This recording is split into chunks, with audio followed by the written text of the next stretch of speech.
Fox Sports. We are Baltimore. We are Wisconsin.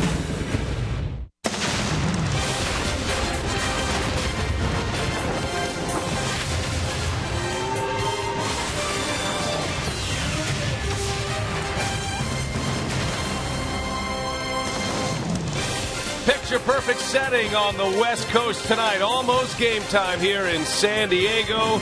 Beautiful downtown setup. Petco Park, the site. Game 3 of this series between the Brewers and the Padres. And Yovani Gallardo, he's been great on the road this year. He will match up against a man from Cuba in his first year in the big leagues, Odrisamer Despaigne.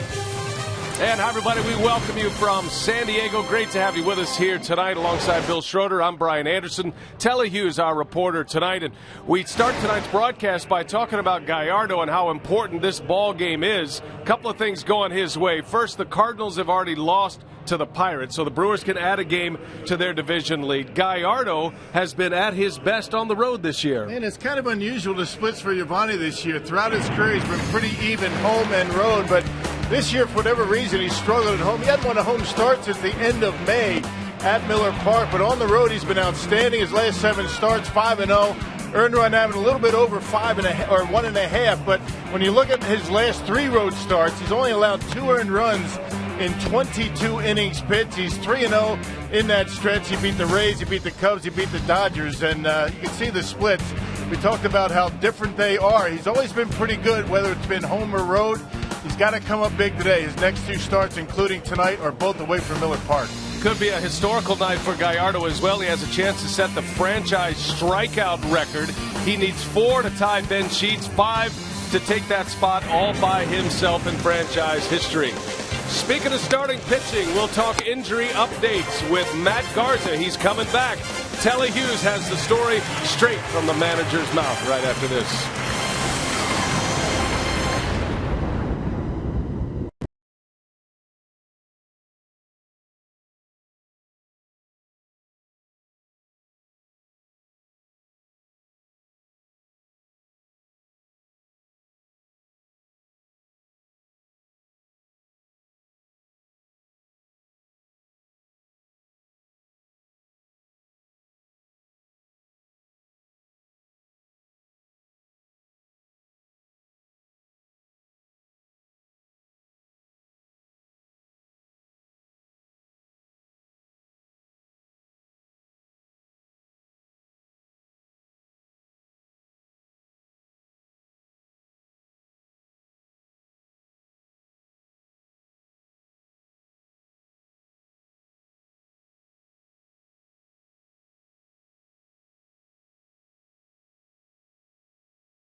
Sports Wisconsin is brought to you by Menards. Save big money on all your home improvement needs at Menards. By Miller Lite, now in the original can. It's Miller time.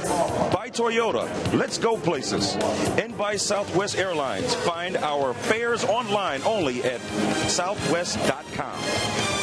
Sunny San Diego is where the Brewers and Padres will wrap up the series with a rubber match after splitting the first two games. Welcome back to Petco Park, where Yovani Gallardo will get the call for the crew in hopes of securing a series win tonight after earlier today receiving some very promising news regarding his fellow rotation mate, Matt Garza. Garza, who had a superb bullpen session described by Ron Renicky yesterday, revealed the plan today moving forward for Garza. We've got a simulated game plan for Friday and try to go 45, 50 pitches, somewhere in there. Try to go innings with him. And then if he comes out of that good, hopefully we can follow up, and I won't say an exact date that we're thinking, but if that goes well, we should be able to get him out there. Coming up, can the crew cap off a series win on the first leg of a three-city road trip? Brian Anderson and Bill Schroeder are up next with the first pitch and call from San Diego after the break.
Headed to San Francisco tonight after this ball game, and the Brewers try to make it a series win here against the Padres.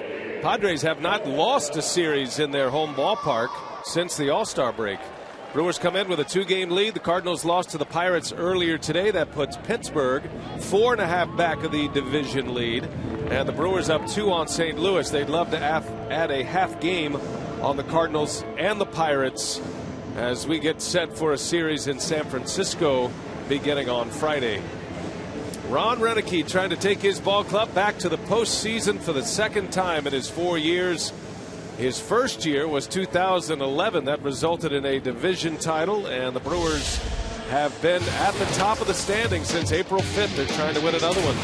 Associated Bank lineup tonight, a lot different than what you're accustomed to. You got a lot of lefties and switch hitters in there with Gomez, Lucroy, and Braun at the top. That stays the same. Ramirez, Scooter, Jeanette, and then the changes. You got Parra in left, Overbay at first. Elian Herrera, the switch hitter, will get the start at short, and Gallardo will round it out.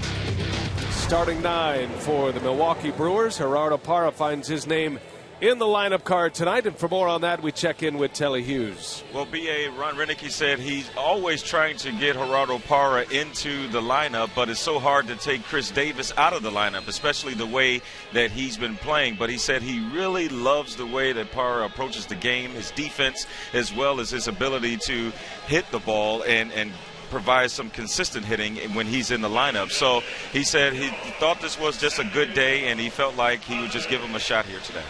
And it does stack up a number of lefties in a row. If you include the switch hitter Herrera, the Brewers will have 4 in a row against the starting pitcher for the Padres tonight, Odrisamer Despaigne. And Rocky's a guy that has a lot of different pitches.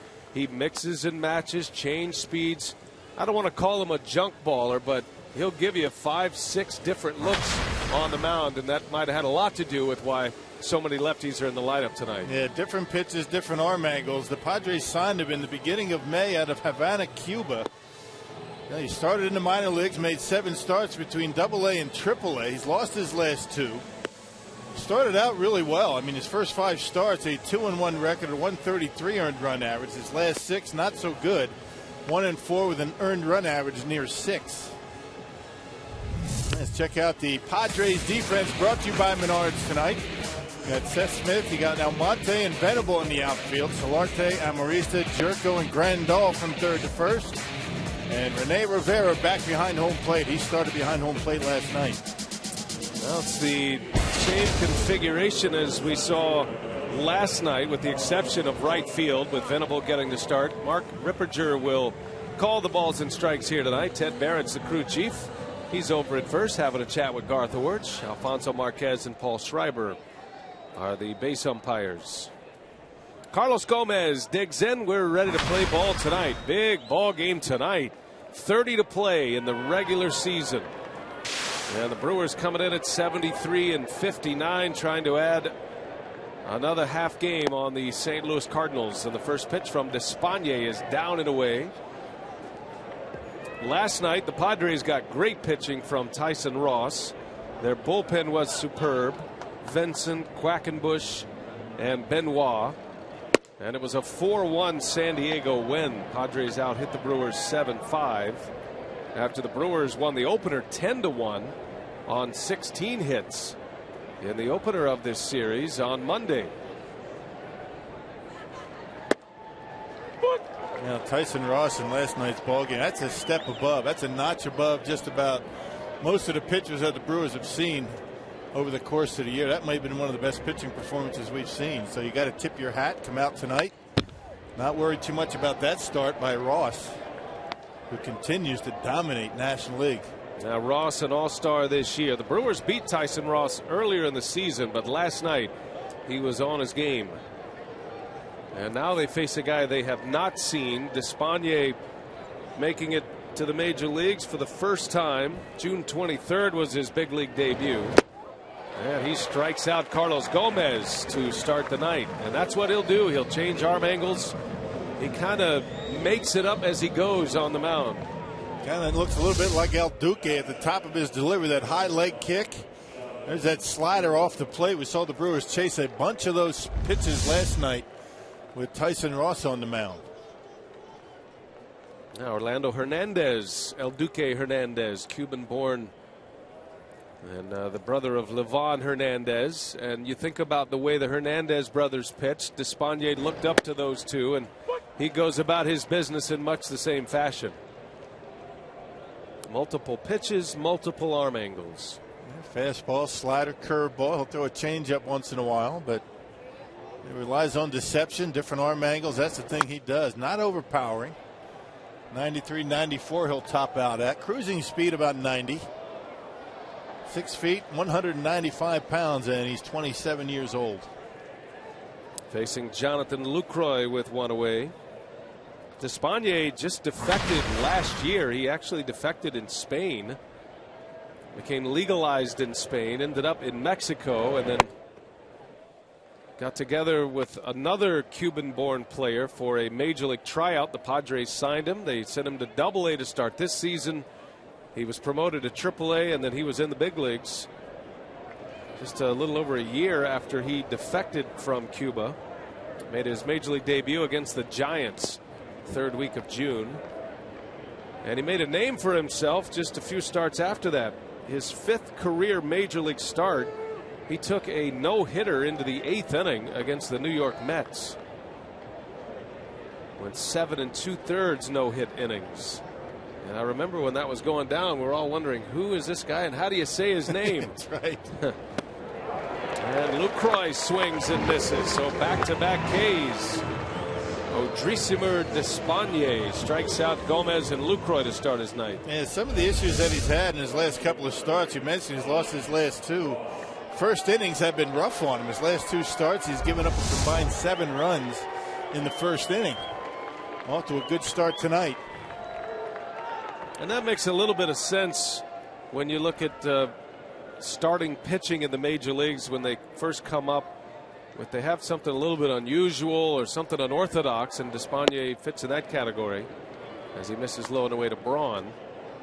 You know, I think it takes a while to get a book on him and get a read on him, and his first few starts were great, and he has not been so great lately. He's making just his 12th start in the major leagues here tonight. It doesn't take long for the league to get, video, the scouting reports, and what he likes to do, and you can only hide so long in this game at this level.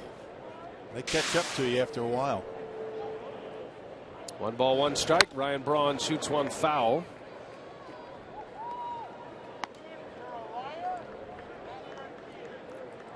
Braun, the Brewers' best run producer, 74 ribbies coming in. He homered here on Monday. Now has 17 home runs for the season, on his way to a 20 home run campaign. If he gets hot, and the Brewers would love that, he could hit 25 this season. This is the opening leg of a 3-city road trip. So the Brewers go to San Francisco. They'll enjoy an off day tomorrow. 3-game series with the contending Giants over the weekend, and then from San Francisco to Chicago to take on the Cubs for 3. There's a called strike 3. Braun is rung up. And how about that start from Despaigne? 3 up, 3 down, 3 Ks. Now Gallardo on his trek to become the franchise strikeout leader.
And the Padres matching up for the final time this year, and the Brewers having won 3 out of 5 against Bud Black's Padres. Brewers took a series in Milwaukee in April. They've split so far. Here's how Black will line them up. It's courtesy of Associated Bank. Yandevis Solarte leads off. Abraham Almonte, who had 3 hits and a homer last night, he's back in there batting second. Seth Smith batting third. Then you got Grandal, Jerko, and Venable, with Rivera, Amarista, and Despaigne rounding out the Friar 9 against Giovanni Gallardo. Yeah, we talked about how well he's done on the road this year. 6-2 earned run average, very low at 2.5 in 12 road starts. And Giovanni, last time out at home against the Pirates, took a loss, 6 runs, 3 earned runs, and needs to come out strong here tonight. He's 4-3 in 9 starts career against the Padres. Now the Brewers, even with the loss last night, the Brewers have had a lot of success against the National League West this season. Matter of fact, that loss last night was only the second road loss against National League Western Division opponents this year. They've only lost here and Arizona this season, with one more series against the West on the road coming up in San Francisco over the weekend. And there's a base hit. Solarte singles to the opposite field. Switch hitter the Padres got from the Yankees in the Chase Headley deal. And he delivers a single to start it. Very important start tonight for Giovanni Gallardo. And these players know it. They're watching the scoreboards just like you are. Yeah, Giovanni had a scoreless inning his last time out against the Pirates in the first inning, but then gave up runs in each of the next 4 innings. 6 runs overall, 3 earned runs. Really has to come up with a good curveball tonight. That's a make or break pitch for Yo. This Padres offense, very good fastball hitters. We saw that last night against Jimmy Nelson. Almonte shows bunt and bunts through it. That's going to be a strike on Almonte. Almonte homered yesterday in the first inning, hit his second big league home run of the season. Came to the Padres from the Mariners, part of the Chris Denorfia deal. You get the idea with San Diego. They've had a lot of turnover this season. Gotten a lot of young players in return that they are showcasing in the big leagues. Here's Herrera, shovels it to Jeanette, throw to first. In time for the out. Close play at first. A nice play by Herrera. He really charged that baseball. Knew if it took another hop, wasn't going to be able to turn the double play. Very aggressive play by Ilian Herrera, who gets the start instead of Segura today. And Segura put on the bench today. Ron Renneke said he needs to step it up a little bit. And they're able to turn the double play. Let's check out the Brewers defense. Brought to you by Menards tonight. Changes. We got Parra out and left. Overbay at first. Herrera at short. Different from last night. Jonathan Lucroy back behind home plate. Herrera makes his 8th start at shortstop this year. So 2 outs, wipes out the leadoff single. 6-4-3 double play. Here is Seth Smith. Smith, the Padres' best hitter. He's at .288 this year. He is 4th in the National League in on-base percentage at a .388 clip. Back to your point about Gene Segura, talking to Ron Renneke today, I think it's fair for us to say that Segura is in the doghouse right now, but Renneke wouldn't go that far. Renneke did say, when asked about Segura out of the starting lineup, Renneke's response was, I just felt like Herrera's the guy today.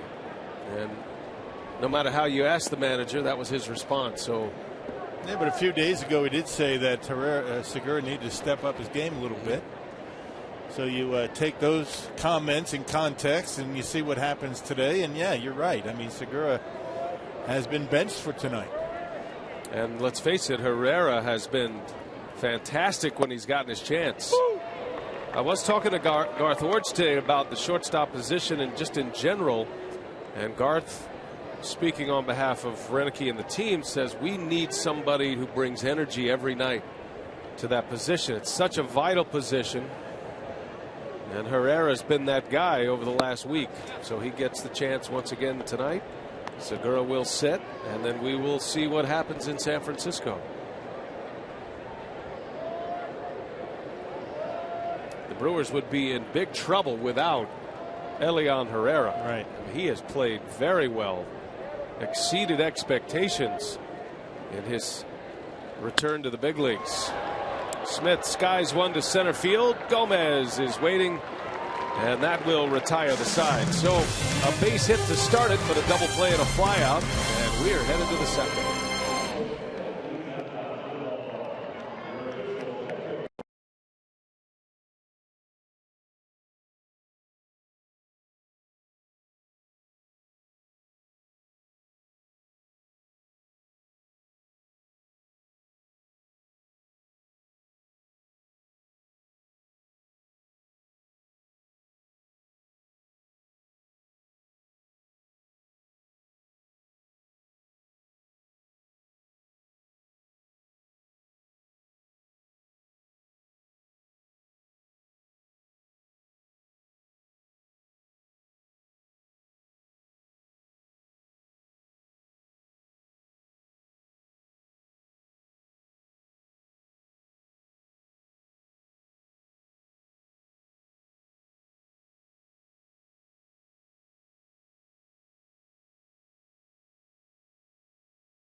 Padres. We head to the second. Beautiful Point Loma. There comes a plane.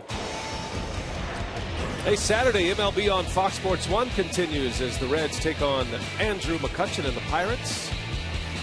Pittsburgh trying to keep pace in this playoff race. Coverage begins at 2:30 Central on FS1. Streaming live on Fox Sports Go.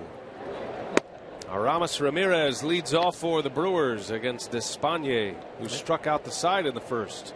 Pirates right back in the race. They've won their last 2 series against the Brewers and now the Cardinals. Don't count them out. Now the Pirates getting a win today behind Jeff Locke, who's come back from the minor leagues, and he's been fantastic. Beat Wainwright today. That was a 3-1 final. Ike Davis homered again today. Brewers up 2, Pirates 4.5 back. And a swing and a miss. Big sweeping breaking ball at 67 miles an hour from Despagne. Yeah, that pitch comes in there. Looks like it actually stops before it gets to home plate and then just drops. That's some impressive stuff so far tonight. 1-2 on Ramirez. And he hits a shot, puts one in play. First one of the night. But Amarista takes care of it.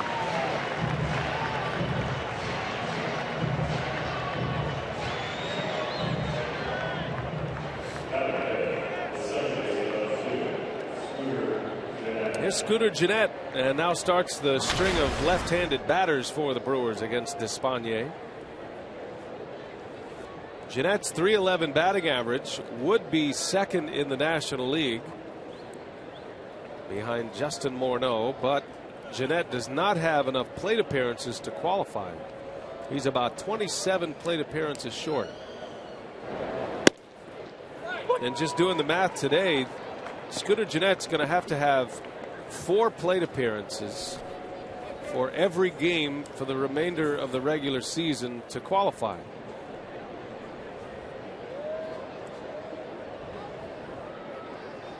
Takes 5-0-2. And that's going to be tough for Segura, still in that platoon with Ricky Weeks. And especially batting down, down in he's in the middle of the lineup. I mean, you expect, on a good day, 4 or 5 at bats. But Ricky's going to get his playing time. Gennett pops this one up. Shallow left, long run in for Smith. And he's got it for out number 2. And the one advantage that Segura, or I should say Gennett, has at this point is the fact that the Brewers are going to be playing the majority of their games against the National League Central Division. Not too many left-handed starters in the division. Most of them right-handed. Well, and to be honest, if you're not playing against left-handed starters, if you're in a platoon and you're not facing everybody, then you shouldn't have a chance to win a batting title. That's why it's set up that way, right, to make sure you're getting enough playing time. And probably why he's hitting so high for a batting average. Right. Doesn't have to face those tough lefties. That might change next year. Doesn't take away the kind of year he's had, though. It's just been a great year. Gerardo Parra trying to bunt his way on. Well, the Brewers are a predominantly right-handed lineup. Usually their lefties are coming off the bench. Parra, Overbay, Elian Herrera, the switch hitter. But Renicky has flip-flopped the bench and the starters for the most part here tonight to try to get some runs on the board and have better matchups against a pitcher they have not seen. Parra, little flare left field. Smith coming in and can't get there. That'll be a base hit for Gerardo Parra. And the first of the game for the Brewers. It comes with 2 outs in the second. Yep, able to dump one out there in the left field on a 1-strike pitch. Good approach. Didn't hit it all that hard, but look at the pitch going away from. Gets on top of it, just serves it out in the left field. And able to drop one in front of Seth Smith. And Smith doing a pretty good job keeping it in front of him. Yeah, otherwise Parra is going to be at second base. So that'll get Overbay to the plate with 2 away. Overbay's been a great pinch hitter this season, especially in the second half. He gets the start tonight. Brewers are pretty tight defensively in this ball game tonight. They're about as good as they can be defensively. when you have Overbay and the 2-time Gold Glove Award winner and Parra in the lineup. Herrera's no slouch. He's not quite the defender that Segura is, but he's a good player. Parra takes off, pitches a strike, throw to second, not in time. And for the first time in this series, the Brewers swipe a bag off Rene Rivera. Very good throwing catcher. Yeah, right on the money, very quick release, and that's another element that Gerardo Parra brings to the table, his speed. Had a pretty good jump, a decent lead, but look at the throw by Rivera, right on the money, and you can see Paul Schreiber, the second base umpire, right on it, eyes right on it, and he got it right. Parra able to just barely beat it at second base. Well, Despaigne was hanging back off the rubber just in case Bud Black wanted to challenge that. He does not. Runner at second with 2 away.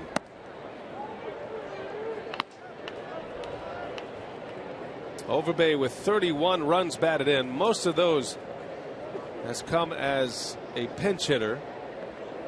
He's been a very good hitter with runners in scoring position this year, hitting at a 387 clip. And most of that coming as a pinch hitter as well. Well, the splits are pretty significant against Despaigne. Left-handers batting 275 coming in. Right-handers only 213, which is why Ron Renicky has loaded his lineup with his lefties.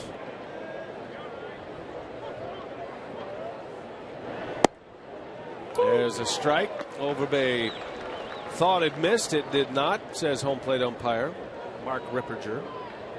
And the count goes full 3-2.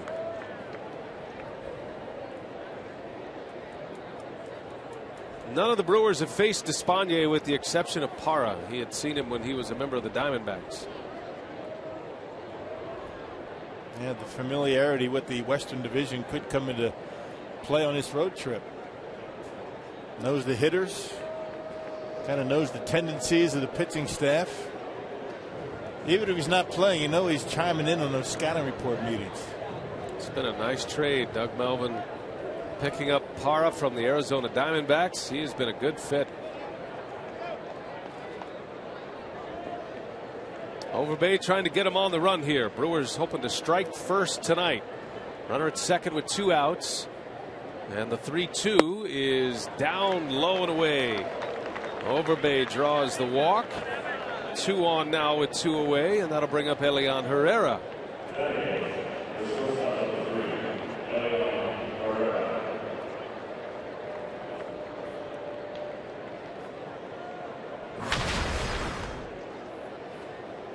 Herrera has made starts at 6 different positions this season. This will be his 8th start at short. He's also started at third and second. He's been in center field and right field and left field.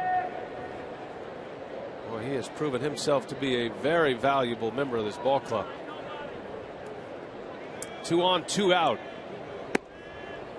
This is away. Those are the splits this year for the switch hitter Herrera. Much better hitter as a lefty. Yeah, but lately he's getting some hits as a right-handed batter as well.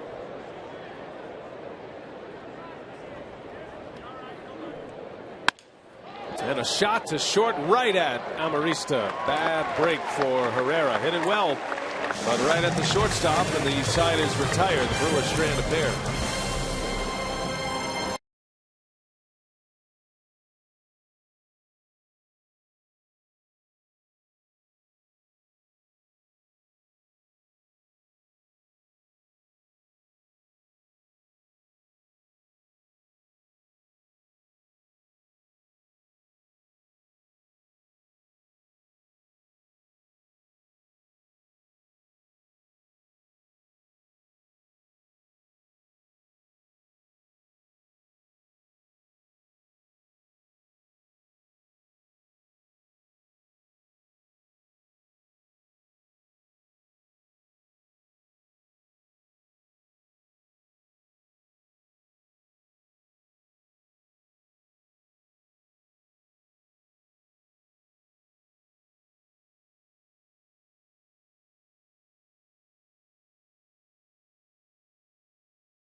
San Diego. What a great night for baseball tonight. Farmland, what's cooking? How about most strikeouts in Brewers franchise history? Gallardo is 4 away from tying Ben Sheets. And he had passed Teddy Higuera. Gallardo wears number 49 to pay honor to Teddy Higuera. Is that Bill Schroeder behind the plate? That's a good job framing that ball, wasn't it? Nice, made it look like a strike. Ben Sheets, of course, the franchise record holder. That is up for grabs, possibly tonight, if Gallardo can strike out at least 4. Yeah, nice form, Teddy Higuera. Any similarities you see? I know they throw with different arms, but makeup, demeanor, pitches, Higuera with Gallardo, any connection for you? You know, Higuera's pretty fiery and feisty out there on the mound. I mean, he wouldn't be afraid to turn around in a bad play and kind of stare somebody down, but in a good way. I mean, it was all about, you know, being part of, you know, just the intensity of the game. You know, you get into some arguments with him in the dugout. I think Giovanni's a little bit more laid back. And one of the major differences in between the two, Teddy Higuera had a tremendous changeup. Joe doesn't throw it anymore. He used to have a good one. So only the number. As Gallardo walks Yasmani Grandal. Opening walk here in the second inning. Back-to-back innings. The Padres have put their leadoff batter on base.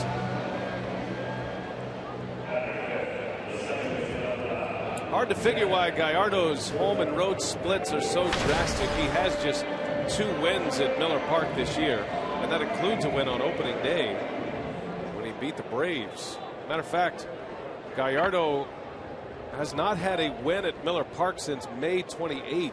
That's something. He beat the Braves and the Orioles at Miller Park. That's been it.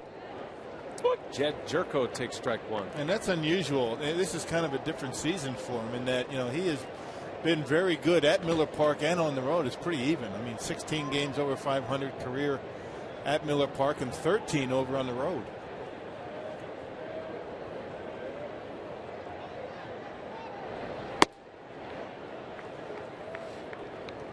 Well, Gallardo is a fly ball pitcher. You can pin a little bit of that on Miller Park being a hitter-friendly ballpark.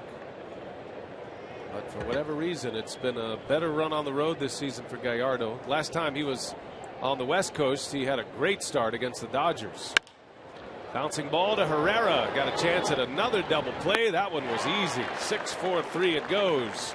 And Gallardo has wiped out both base runners tonight with double plays started by the shortstop. And it's usually fly ball out for Giovanni Gallardo, which is one of the reasons why he might be struggling a bit at home. Although he's only given up 16 home runs, that's not terrible. And that's a decent number for a guy that, you know, throws fly ball outs and pitches in a home run ballpark. It's one of those things. It's one of those seasons that just has been better on the road. Of course, the Brewers have been better on the road as a team. Here's Will Venable now with 2 away. Yeah, the Brewers on the road this year are 9 games over 500, 37-28. They're just 5 over at home.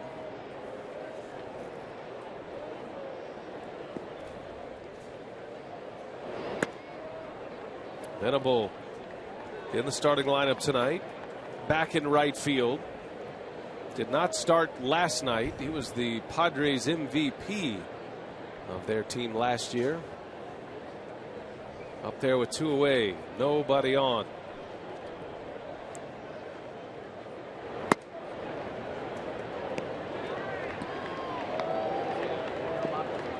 A low ball power hitter, Venable, when he gets the low pitch. And this is a guy that Giovanni has to be aware of right here. This guy has done good success against him. There's a strike. Venable does have a home run against Gallardo in his career. He is 7 for 18 lifetime with 4 walks. That's a .389 average. Gallardo has punched him out twice through the years. 3-2 it goes.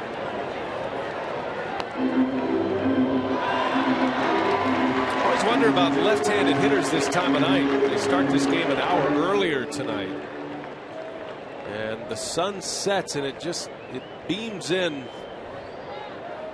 through that little piece between the second and third level. And look what Venables having to deal with. Yeah.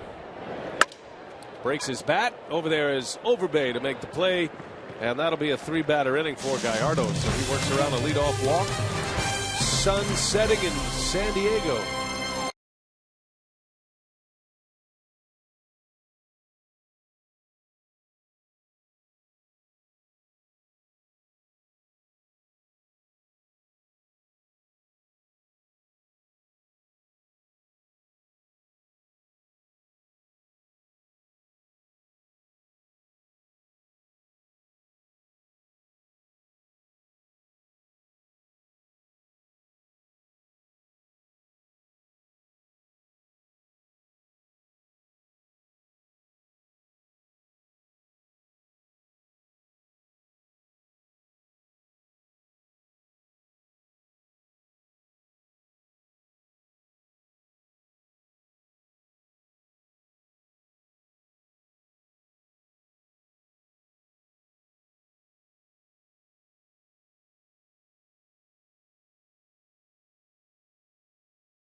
Is brought to you by Piggly Wiggly, the official supermarket of Fox Sports Wisconsin, and by Marshfield Clinic. Don't just live, shine. A lot of military representation here in San Diego, including a great Navy, and that's not too far from Petco Park. That great image of World War II. Down near Seaport Village. Not too far from here. A lot to see here in San Diego, and we've seen a lot of Brewers fans cruising around. Start the third inning. Gallardo leads off. Despaigne working out of a 2-out jam last inning. The Brewers got a hit and a walk. And then Herrera hit the ball hard, but right at the shortstop, Amarista, and the inning ended. He struck out the side in the first. And he is quickly ahead of Gallardo, 0-2.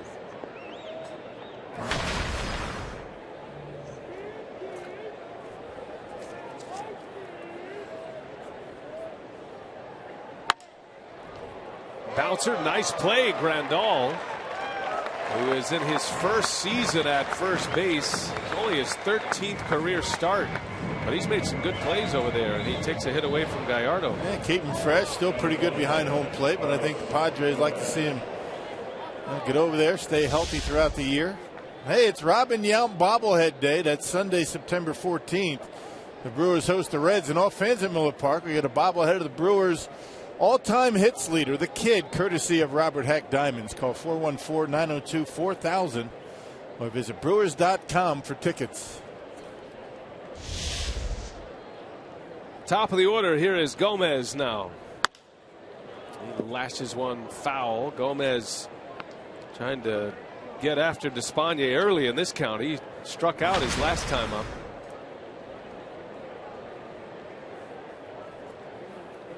Carlos last night was 0 for 4, had 3 strikeouts in last night's game. Looking for the turnaround tonight.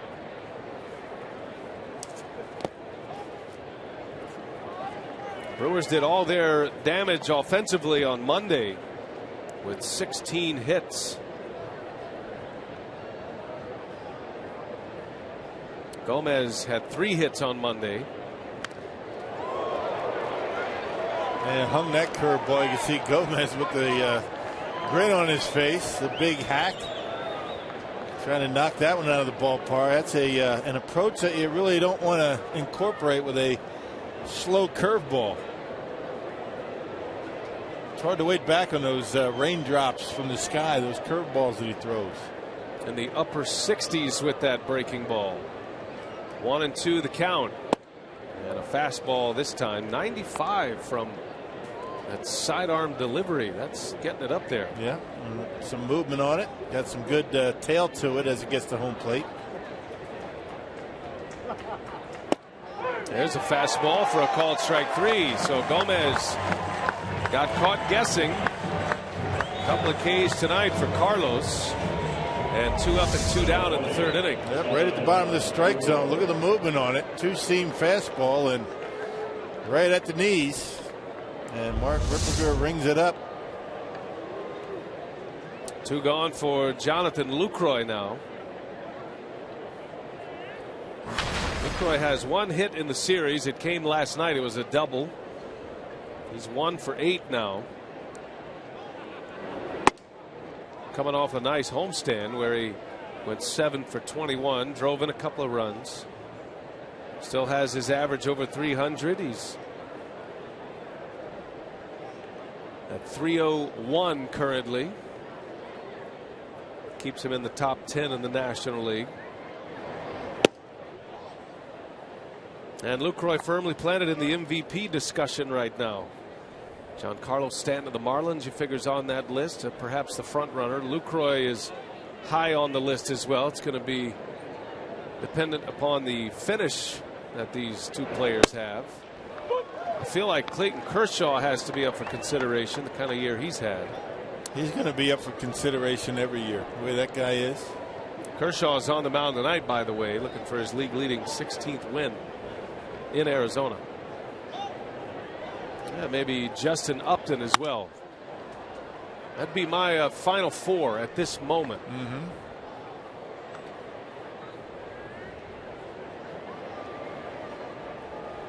Lucroy leading the league in doubles. It's only been 2 players in franchise history for the Brewers to have 50 doubles in a season. Lucroy trying to become the 3rd. Both of them are in the lineup tonight. Overbay and Aramis Ramirez. There's a called strike 3 and a 1-2-3 inning for Despagne. Boy, he has been tough to deal with early.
Third inning, and how about our AT UVerse rewind tonight?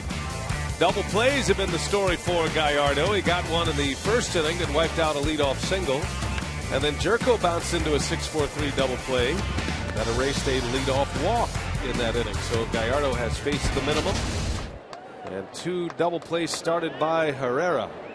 Getting the start tonight for Gene Segura. Herrera made 2 starts Saturday and Sunday in that Pirates series. So this will be his third start in the last 5 games. Rene Rivera, the Padre catcher, leads off. Amarista to follow. And then the pitcher, Despaigne.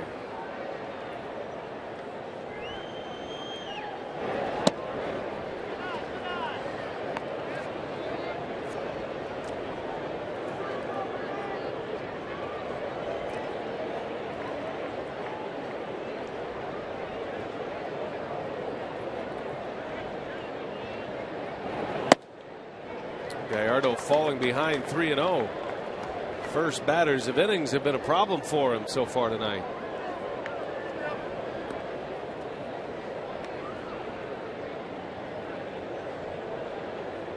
Got to come all the way back. See if Rivera has the green light. He takes and takes a strike. Put a little two-seam fastball on him, hoping that he'd swing at it and ground out. A very, very good fastball hitter, and particularly good when he's got the count in his favor.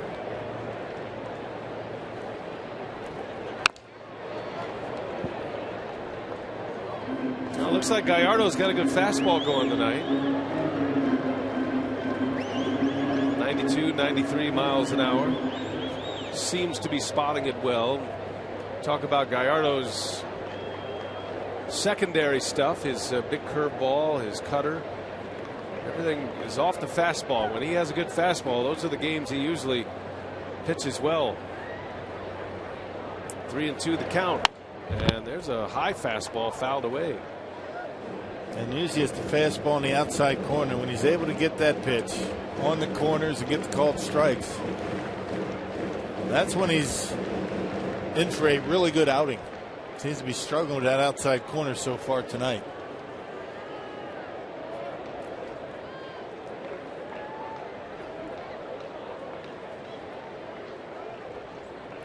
Another payoff pitch coming. And a high fly ball center field. Gomez eases over. And the first out. So Gallardo does come back down 3-0 to record his first out of the third. Never get real excited when you see a ball hit in the air in this ballpark. Unlike Miller Park. You start to wonder if that has an effect on the Brewer hitters. That's what was so encouraging about Monday night's game. The Brewers did hit a couple of home runs in that game. Braun and Ramirez went deep in that game.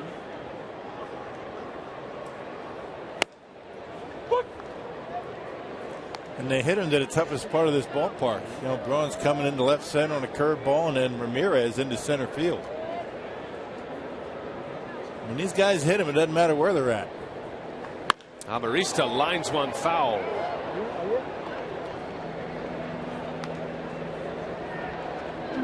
Quickly 0-2 on the San Diego shortstop. Padres have 3 switch hitters in their lineup and 3 left-handed hitters in their lineup tonight.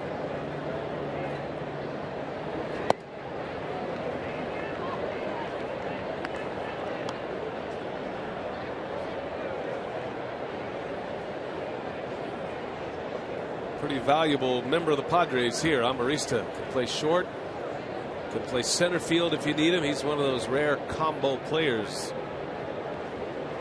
You can build a bench around a guy like this. Here's Herrera, long throw on a hop in time. What a play by Herrera. It's probably good that Ramirez didn't get a glove on that. Had he done that, probably would have knocked it away from Rivera. And he short hopped that ball and put it on the long hop on purpose to be able to throw it a little bit harder. Didn't feel as though he could put some air under it. This is a one hopper by design, right on the money. That's an easy one for Overbay to handle. Well, that was a beautiful play by Herrera. Set his feet before he even had the ball in the glove. And that was the only way he was going to get the speedy Amarista. He is making the most of his opportunities to play here. He's committed just 1 error as a shortstop this season. Getting his 12th start there. Here is the pitcher, Despaigne. Does not have a hit in the big leagues. In his first season, he's 0 for 15.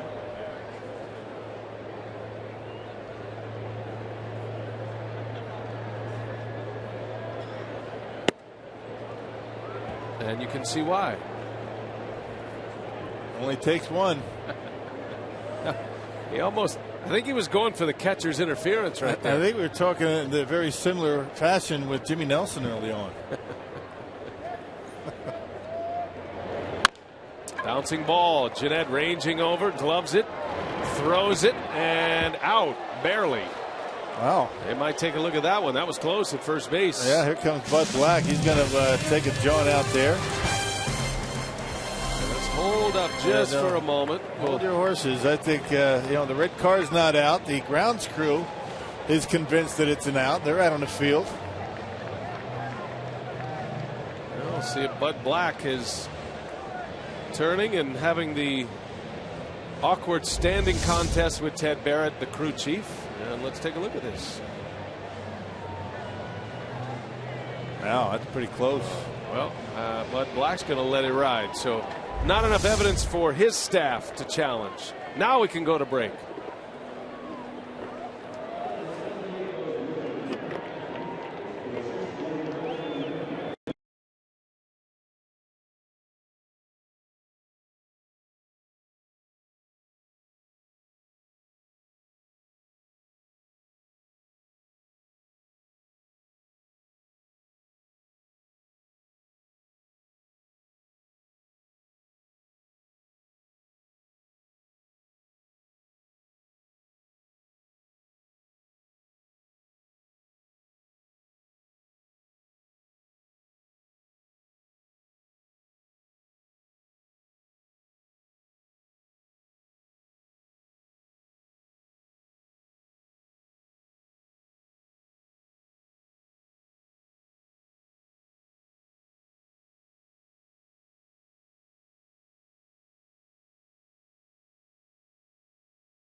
By Southwest Airlines. Find our fares online only at southwest.com.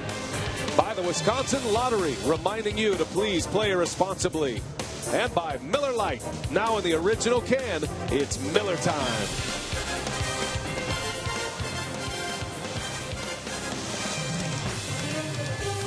Ryan Braun ready to lead off. Sun setting on a Wednesday night in San Diego. And the Brewers and the Padres are scoreless through the first 3 innings. Both pitchers going along well. Gallardo has faced the minimum despite a hit and a walk. He's gotten 2 double plays tonight. Ryan Braun will bat, second time against Despaigne. Top of the Brewers order, Gomez, Lucroy, and Braun have all struck out tonight. Gomez and Lucroy have struck out twice. Braun out on a called strike 3 in the first inning.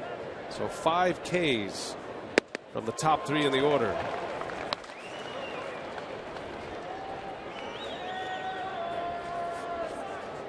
He's been able to throw that curveball for strikes, and his fastball's been down in the strike zone with that good movement on it. 1 ball, 1 strike. There's that fastball. Just kind of flips it up there, slings it. That high 3/4 delivery. That'll give him that natural movement. 2 balls and a strike. And Braun fouls it away. He was late. So he's in a fastball count and a hitter's count, and he can't quite time it up just yet. That's the name of the game on the mound, disrupt the hitter's timing.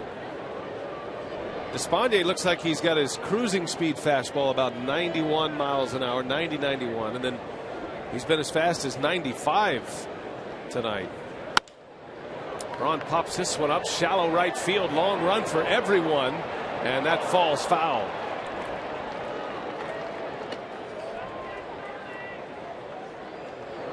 In no man's land, but just to the right of the foul line, and Braun in a 2-2 count.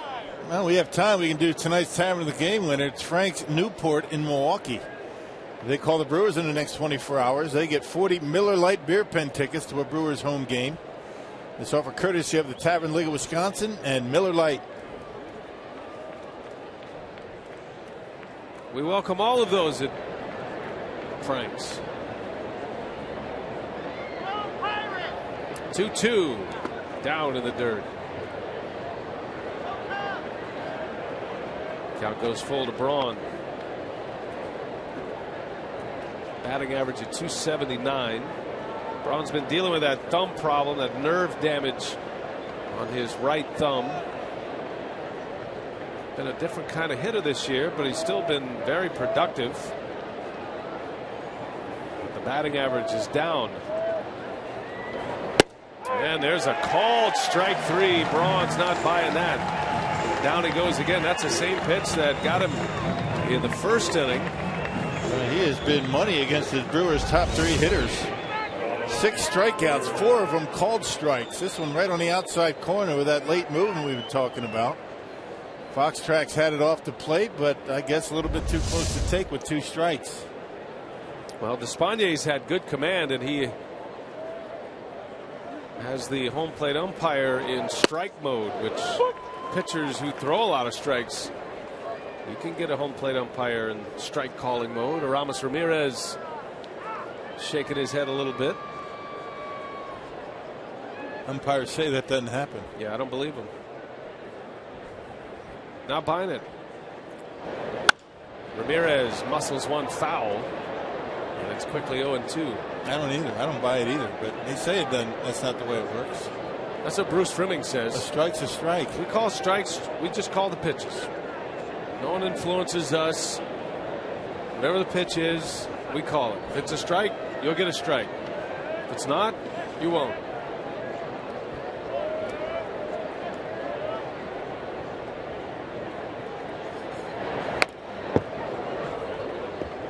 That's the right thing to say if you're an umpire.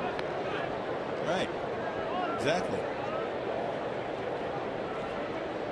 I love Bruce Frimming's response. You know, the famous Milt Pappas no-hitter, perfect game. And Milt Pappas said for years and years that Bruce Frimming cost him a perfect game. And Bruce was, you cost me a perfect game. You threw a ball. As Aramis Ramirez singles to right. That turned the tables on him, That's right? If throw a strike, I'll call a strike. And then I could have said I called a perfect game. A good piece of hitting there by Ramirez with 2 strikes. Second hit for the Brewers, their third base runner, and now Scooter Gennett coming up. Gennett timed that right. The setting sun no longer in the face of the left-handed hitter. Will Venable drew the short straw tonight, as the lefty who had to deal with that a couple of innings ago. Wow, a little change up there from Despaigne. He's got them all working pretty well. We mentioned that in his last 6 starts, he has not been very good. Earned run average at 5.81 and a 1-4 record, but the way he's throwing tonight, can't see that. Got 1 gone. Ramirez does not run well at first, and Gennett lays off. They'll ask if he went. He did not. Scooter is 1 for 4 in this series.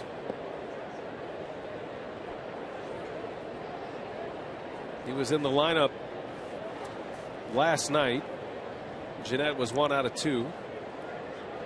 Drew a walk. Gennett drove in a run, and that one got in on his hands. Pop-up foul territory. 2 outs.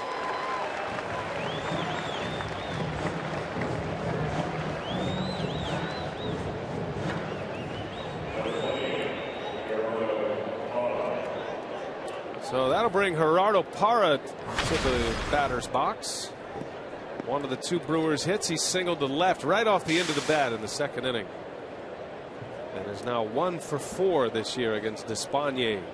Only Brewer to face him this season. The Padres do not feel that Parra can pull the ball down the line. They are giving him a lot of room down that right field line. And they're giving all those left-handed hitters the right field line. They did that with Overbay at the plate as well.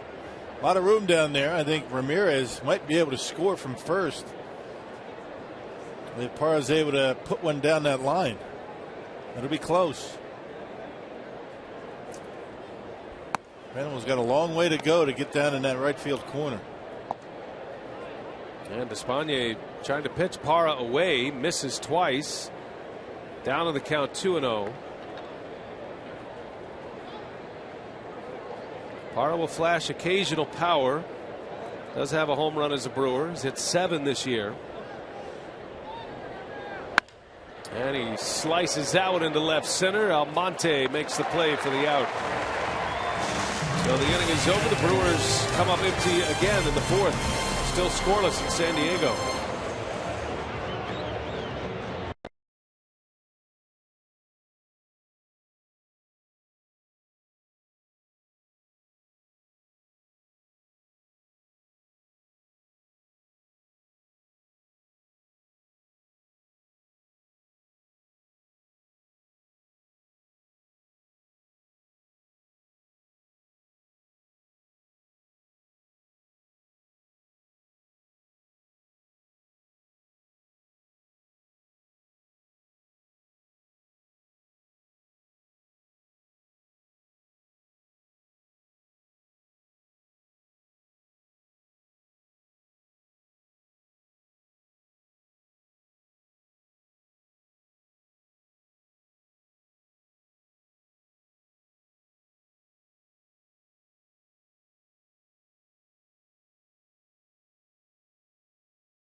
Sun setting in San Diego. Brewers and Padres scoreless in the bottom of the 4th. Time to check in with the crew in the community. Join the Brewers and Brewers' wives in support of the Wisconsin Humane Society by purchasing a pet calendar. The calendar features players, coaches, and their families, along with their 4-legged pet.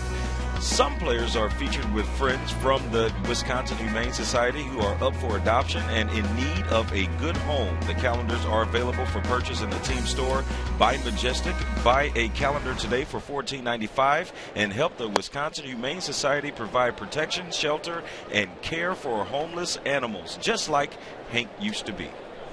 All right, Telly, thanks. Yeah, National Dog Day yesterday. A little shout out to Hank. Gallardo back at the top of the order. Faced the minimum through the first 3 innings. Solarte, Almonte, and Smith. Seagulls are checking it out. Some good eats out there. He must be the scout, Seagull, right? There's just a couple of them making sure things are operational here tonight. I think they're kind of confused because the game's starting a little bit earlier. Yeah. Ordinarily, these Seagulls pretty smart. About 9:30, they start swooping in. Right. He's just checking the scoreboard to see what inning they're in. Going back to all his friends.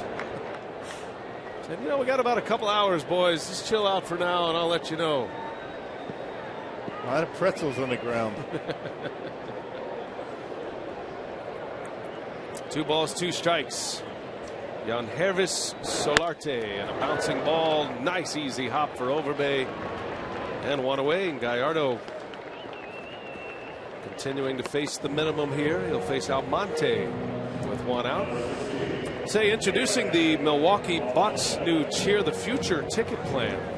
Purchase a 2014-15 full season ticket plan in select locations prior to August 31st and receive great discounts for the 2015-16 season.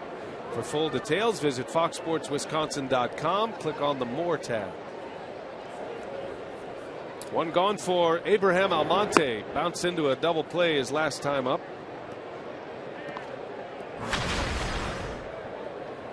After 3 hits yesterday, including a home run.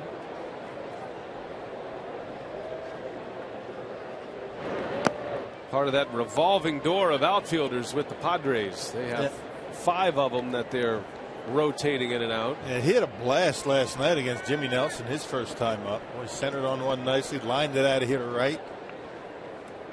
Big night at the plate for Almonte.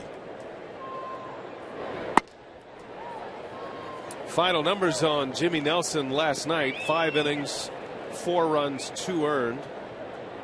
He struck out 7. Didn't pitch poorly. The Brewers didn't help him defensively. An error by Segura.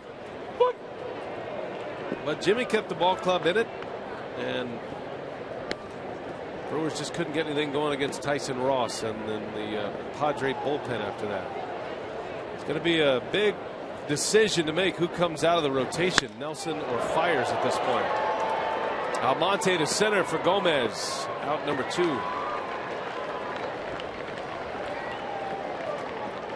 Matt Garza's on the comeback trail. If you weren't with us at the beginning of our broadcast, Telly Hughes reporting that Matt Garza came through his side session on the mound very well yesterday and is now planning on a simulated game. He will not go on a minor league rehab assignment. So what they do is they try to recreate a game scenario before batting practice. You get a couple of position players, and he'll throw 12 to 15 pitches, and then he'll sit down for a moment as if he's between innings. He'll go back out, and he'll do that, Renicky said, about 50 to 60 pitches. And then 2 days after that, he'll have another side session, and it's possible he could return to the starting rotation if everything goes well and he feels well with that injured oblique. And the reason that you do that is because it's one thing to get up and get loose and start throwing like he did yesterday. He threw about 35 pitches. It's you have him throw, then sit down, cool down, and then get loose again to see if there's any problem with that oblique.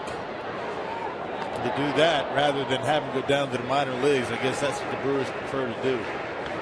And Renicky cited the travel scenario as the reason why that Garza preferred to stay in the big leagues and do a simulated game as opposed to go to Appleton. The Brewers are going to be on the road when all this happens, and out on the West Coast makes it a little tougher. There's a bouncing ball that Ramirez backs up on, and a long throw is in time for the out. And Gallardo with his best inning. 1, 2, 3. The Padres go in order. Brewers are coming up in the 5th in a scoreless game.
This tonight, Petco Park in San Diego. Not too late. Started the game an hour earlier than the first two nights. Our CarSoup.com trivia question tonight: what coaching roles did Renicky and Black have on the Angels 0-2 World Series championship team?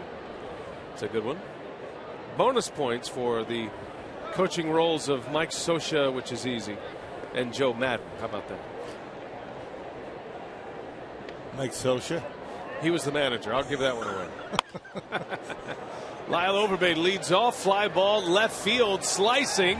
That is a fair ball, and it bounces in the stands. Wow. So Overbay with a double to start the inning. The Brewers get the inning started in the fifth with an extra base hit. And they had him shaded around toward left. I'm surprised that Seth Smith gave up on it so quickly.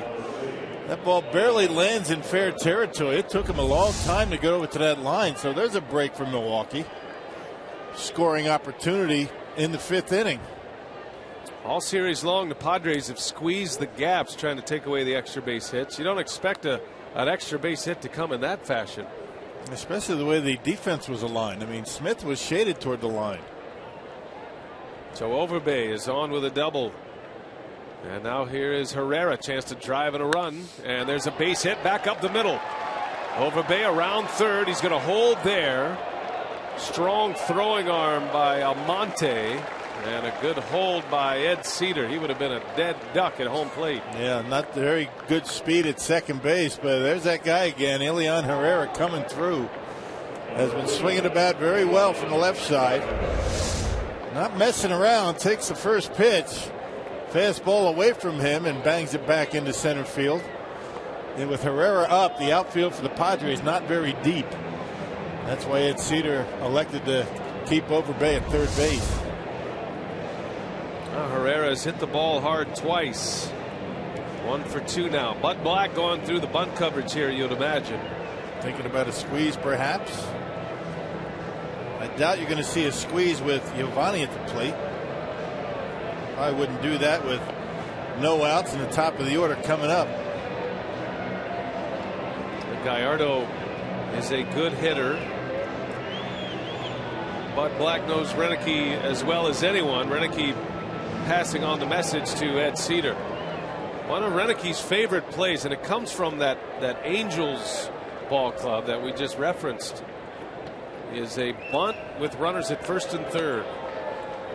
And the safety squeeze on the part of the runner at third base, so he'll wait to see if it gets down. Worst case scenario, if you get it down, you got runners at second and third. Ordinarily, I'd like to have a little bit better speed at third base. Yeah, Overbay does not run well. Gallardo squares, he pushes it to the right side, and Giovanni's out. So that'll be a sacrifice bunt. Overbay wisely stays put. And it'll go as a sack to put 2 runners in scoring position now as we go back to the top of the order. And that's the area of the order that has had the most trouble against Espana. 1, 2, 3 in the order have not had any success against this guy so far. To the tune of 0 for 6 with 6 strikeouts tonight.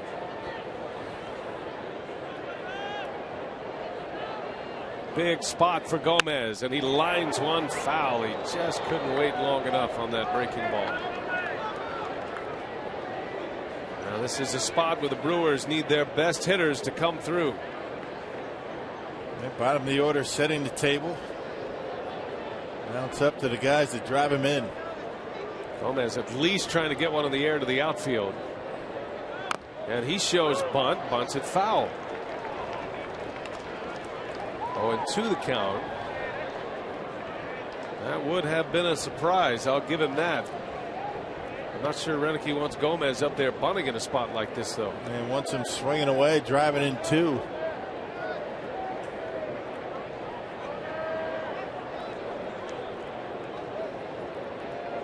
No balls, 2 strikes, 1 man out. You got Lucroy on deck. Second and third. Best scoring chance for the Brewers. And Gomez lashes one foul.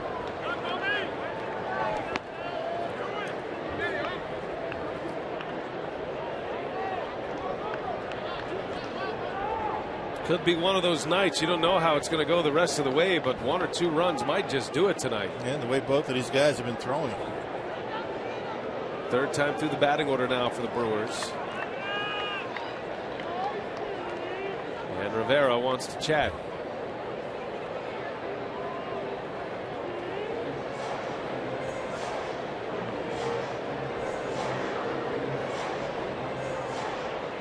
I've been impressed with Rivera in this series. First time we've gotten a chance to watch him play every day. He's a 30-year-old catcher, but he has earned his way into the everyday role behind the plate.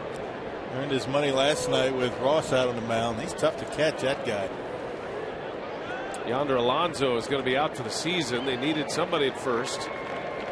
Here's the pitch to Gomez. He strikes out. That's what you didn't want. Carlos Gomez strikes out for the 3rd time tonight. Pitch out of the strike zone that time, up and in, and Gomez not able to make contact. First time Despaigne threw one on the inner half. That went up and in, and Gomez swings right through it. When it was imperative just to put the ball in play, the Padres had their defense back. They were going to concede the run to get the out. Gomez comes up empty. Now it's Lucroy with 2 outs.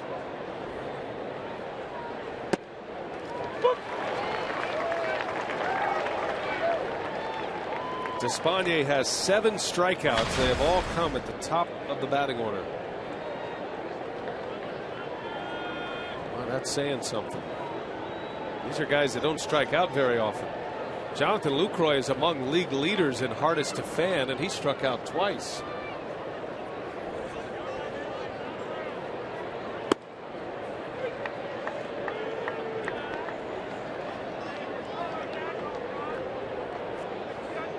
Lucroy would love to get Braun an at-bat in this inning. He's going to have to reach. Jonathan hitting .275 with runners in scoring position. That's a good number, but it's 27 points lower than his overall batting average. And once again, the Padre outfield shaded around to the opposite field, which gives you a pretty good indication as to how Despaigne is going to be attacking this Brewers lineup away. And Will Venable in a little bit shallow in right field and guarding the line, and everybody else is swung around. They're giving Lucroy a lot of that left field line. Lucroy's had a number of big hits this season. This is a big spot. 5th inning, 2 on, 2nd and 3rd with 2 away.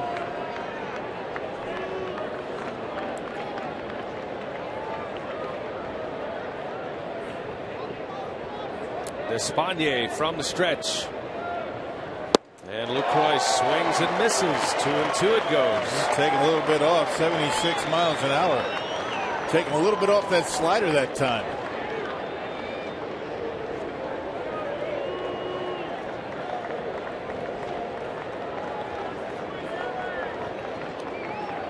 Well, now Despaigne in the driver's seat. Knows he's got a base open at first. Doesn't have to give him a good pitch here. Lucroy hoping for a mistake. 2-2 the count. 2nd and 3rd with 2 outs. And Lucroy takes in the dirt. And a good block back there by Rivera.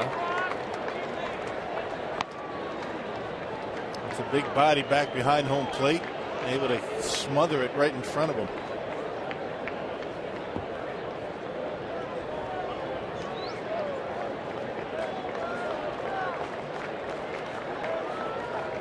Now we see what Despaigne wants to counter with. He's got quite an arsenal working tonight.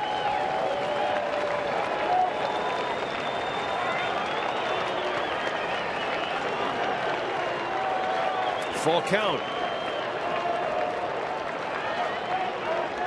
Lucroy left field, well hit. Smith going back will run it down.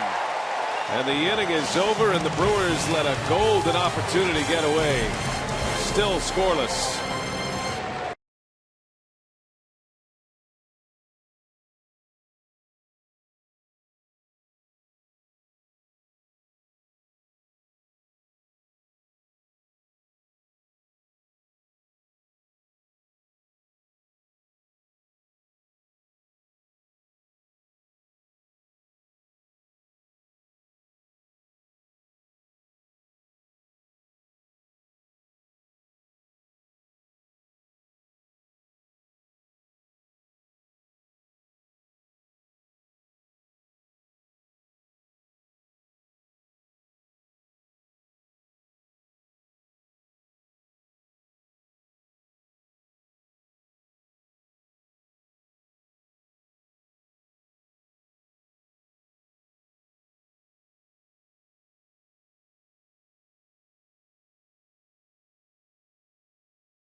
Bottom of the 5th inning, and it's the Brewers and Cardinals Thursday, September 4th through Sunday the 7th as the playoff contenders collide in a pivotal 4-game series at Miller Park. To secure your tickets, visit Brewers.com today. Some stocking caps out there. Unseasonably warm here in San Diego. But you got to stick with the look. Milwaukee well represented. Look at that Bernie hat. I'm digging that. Yeah. Perfect. Little cheese, little cheese fire hat. We've seen cheese sombreros and cowboy hats. And of course the traditional wedge, which is always stylish. Well, the Brewers let a big one get away last inning. 2nd and 3rd, 1 out. Could not score. Yeah, Lucroy hit it right on the nose, but this is a big ballpark, and Seth Smith able to run it down. It's going to be one of those nights here at the ballpark. Yasmani Grandal leads off for the Padres. Gallardo has faced the minimum. He gave up a hit to start his night. Eliminated that single by Solarte with a double play, and then he walked the leadoff batter in the 2nd. But the next man up, Jerko, bounced into a double play. Grandal drew that walk in the 2nd. Starts the 5th.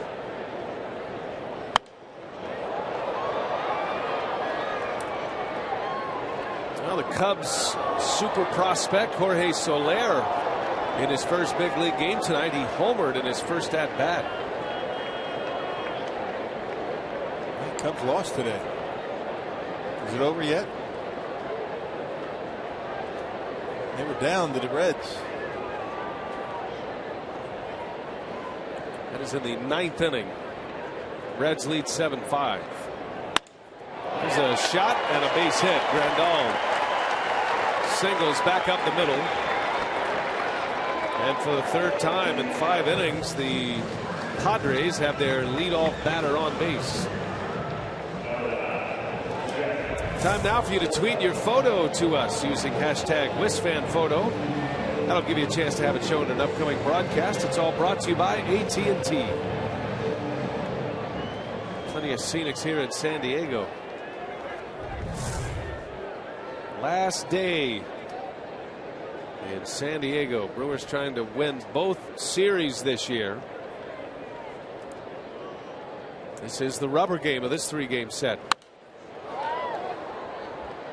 It is interesting, though, that the Padres have won 5 consecutive series in their home ballpark. They have not lost a series since prior to the All-Star break. Sometimes this can be a difficult place to play. I mean, a lot of different reasons. I mean, you come into San Diego, you get that relaxed atmosphere, you get the vacation mode. A lot of teams will bring families in here. Padres have not lost a series here in San Diego since they lost to the Giants. Dropped 2 out of 3 back in early July. Speaking of families, how about that? Yeah. That's a good Brewer gear right there. That's up there. That's top 5 baby of the year right there. Easy.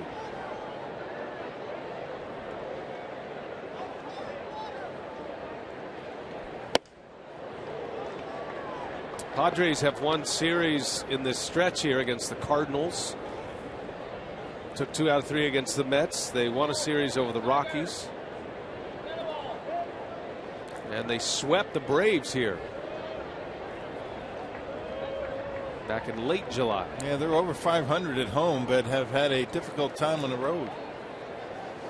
1-2 to Jerko.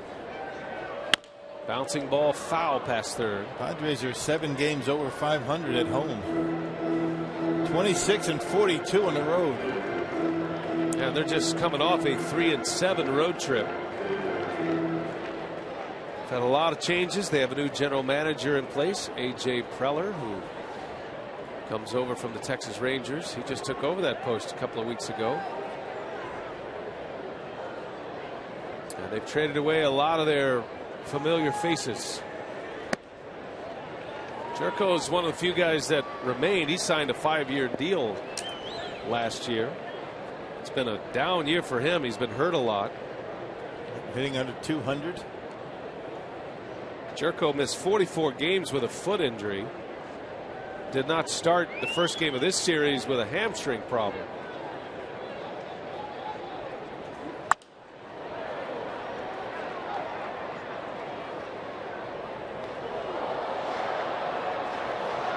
Not your prototypical second baseman, Jed Jerko. He's a hitter. Yeah, but built more like a third baseman when you take a look at him. You give a little defensively with Jerko because of what his potential is at the plate, but he has had a rough season at the plate.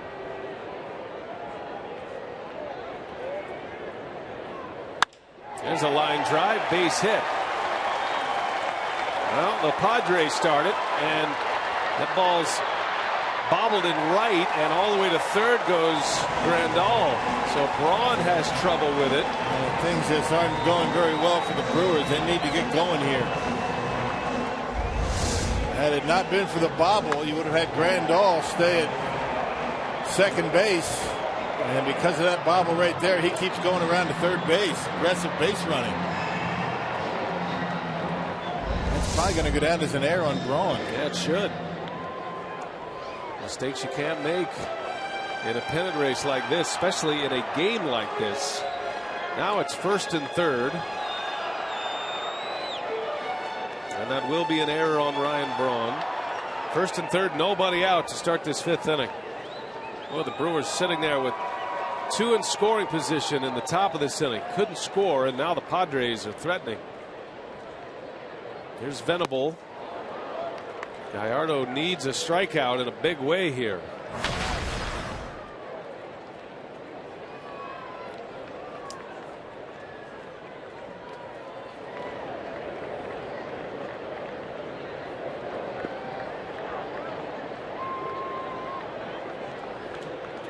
Venable bounced out to first his last time up. You notice tonight he's not chasing the high fastball. That's been the game plan the first two nights. Venable's been able to lay off Gallardo's high fastball tonight. Just a little bit too high, though. It's up, it's away. You get it up and in, a little bit different. Got to get it close to the strike zone.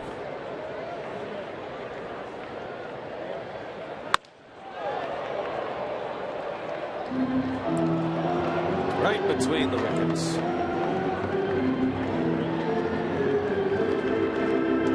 Looks like the Brewers are going to try to turn a double play on a ground ball to the middle infielders. They'll concede the run to get the two outs.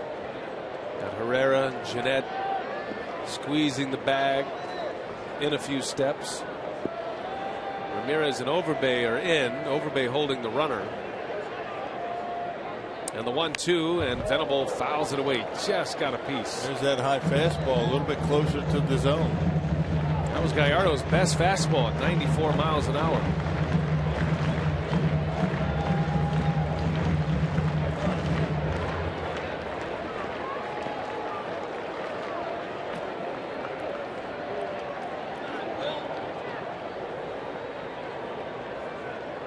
Gallardo still looking for his first strikeout. He's 4 away from the franchise record over a career. 2-2.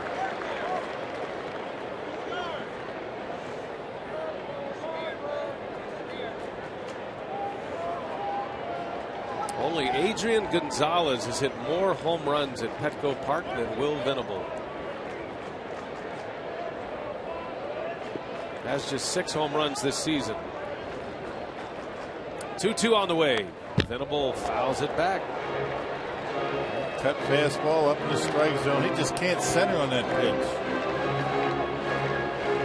Once you get that down about 3 or 4 inches, it's a different story. Venable hit a long home run in Arizona on Sunday. A down and in pitch, and he launched it out of Chase Field. See what Gallardo does here. 2-2. Can't shake him. Fouls another one back. And both batter and pitcher are shaking their heads after that foul ball. Gallardo put it where he wanted it.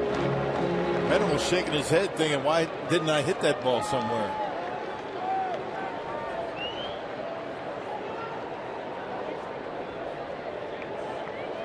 Looking for the hole. Another 2-2 coming. Full count. Now we'll see if Bud Black's going to send the runner Jerko at first. Remember, he's been dealing with a hamstring injury. Already 20 pitches in this inning, and he's just the third batter. And not that fast anyway, even without the hamstring. This is the 9th pitch of the at-bat.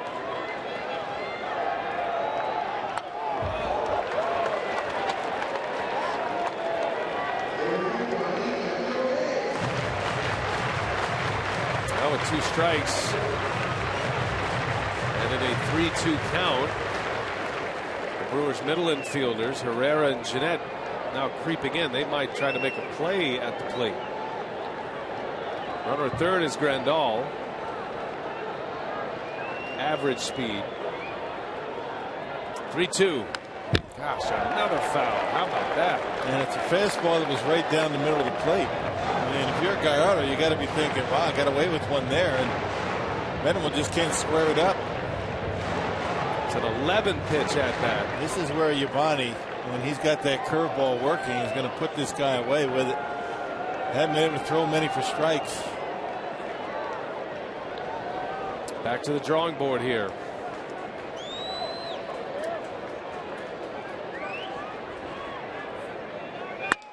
In the air to left. Parra makes the catch. Grandal stops, and the throw comes all the way in. Wow, Grandal stopped on instructions from Hoffman, I think. They know all about that Gerardo Parra throwing arm. You can say right there, Glenn Hoffman, the third base coach, he's seen plenty of Parra, knowing that he's got one of the best arms in the business. And that's why he holds him up. He's got 8 outfield assists this year, and that is normally deep enough to score a run. But look at the throw in, a little bit off the mark, but just the threat of Parra out there keeps the runner at third base. Well, that is a big break. I think he did it on his own because Glenn Hoffman is looking into left field. Yeah, you know, you're right. You're right.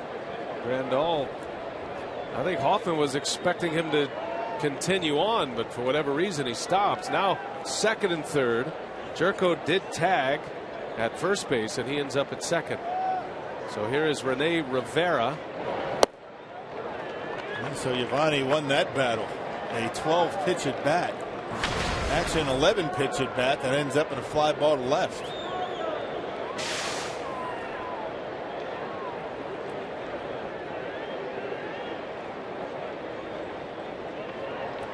One out. Padres threatening their best opportunity to score tonight. First time they've had runners in scoring position in this game.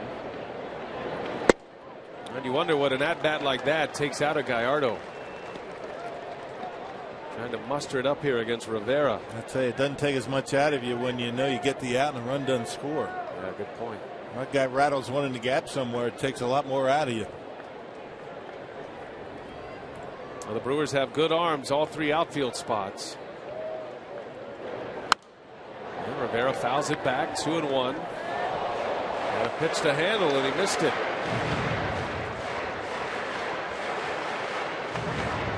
He's in the spot of the batting order where you want to be, down near the bottom. You get this guy, you can walk Amarista and go after Despaigne. But you got to get Rivera first.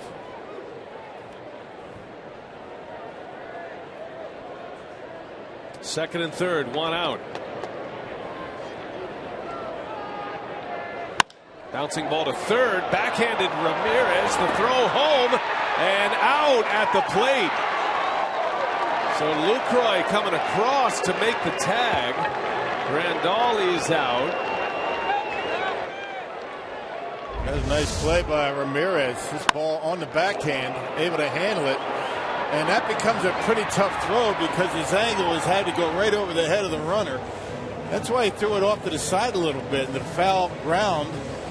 And you can see clearly Lucroy has the baseball well before he blocks off home plate. But here comes Bud Black.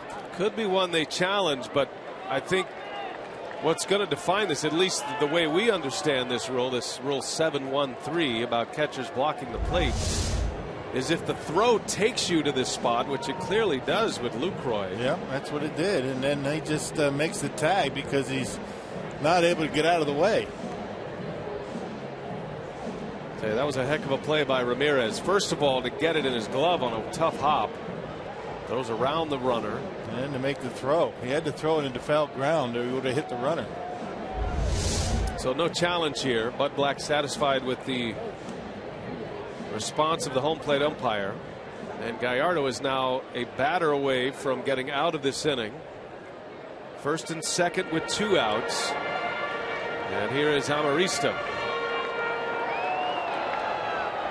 This would be some kind of Houdini act if Gallardo can get through this. Yeah, both pitchers would be able to pull one off in this inning.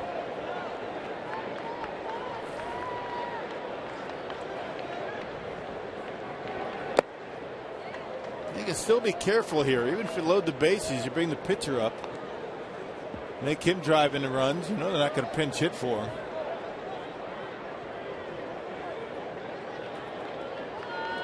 The way this game's going, 1 run's a big deal. Yeah, might just do it. Amarista typically puts the ball in play. There's a strike from Gallardo. 1-1. Came back with a fastball. Amarista got robbed of a base hit with a great play by Elian Herrera back in the 3rd inning. Gallardo's had to dig deep here in this one. This is pitch number 30 of the inning. 2-1.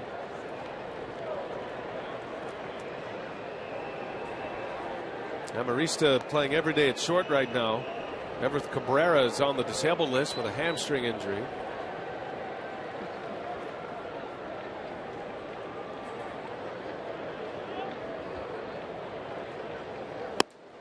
Two and two. Yeah, good pitch right on the corner, 93 miles an hour. Couldn't have placed it there any better than that. Everything away to Amarista here. Gallardo is one big pitch away from getting out of this mess. Padres had runners at the corners with nobody out. 2-2. 3-2. Still questioning that decision by Grandal not to try to score on the fly ball to Parra. Another out at the plate on a throw by Ramirez, who made a heck of a play on a tough hop.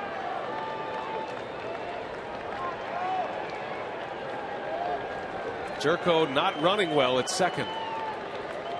Payoff pitch. Runners take off. Ball 4. It's not the worst thing in the world. Gallardo certainly wanted to get him out, but now he'll face the pitcher, Despaigne, at the plate with the bases loaded. No chance Bud Black's taking him out of this game, working on a shutout. So. And Giovanni's at 86 pitches. This is going to be about a 40-pitch inning. Just trying to make sure this is not the spot. Odrisamer Despaigne comes up with his first major league hit.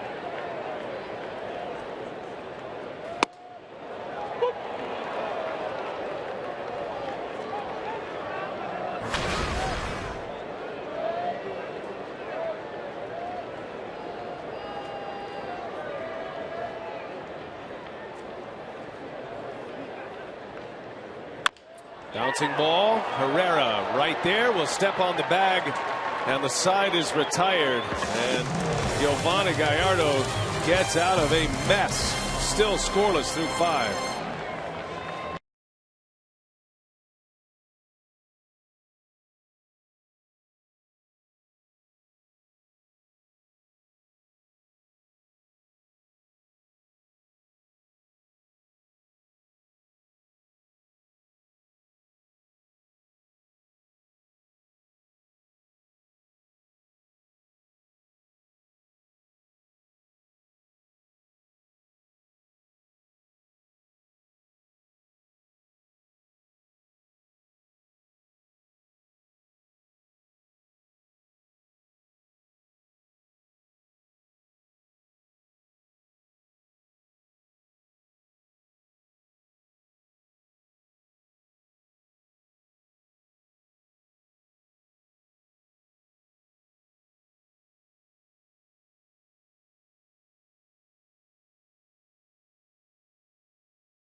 Didn't think it was going to be that way. Both clubs with great opportunities to score in the 5th inning. And Gallardo able to get out of it. This was a big play, the Southwest Airlines non-stoppable play. Grandal deciding not to run. How about the play Ramirez makes to then get Grandal at the plate? And then Despaigne with the bases loaded. The pitcher bounces to Herrera. The Houdini act. Reminds me of Claudio Vargas back in the day. Yeah, remember? Bases loaded, nobody out. Good call. But that took a lot out of Gallardo. Giovanni throws 35 pitches. But he is through 5 in a scoreless game. Gallardo's thrown 88 pitches, 35 coming last inning. All right, so we'll start it over again. 6th inning now, no score. The Brewers had runners at 2nd and 3rd with 1 out in their half of the 5th after the first 2 had reached. Here's Ryan Braun to start it. Ramirez to follow.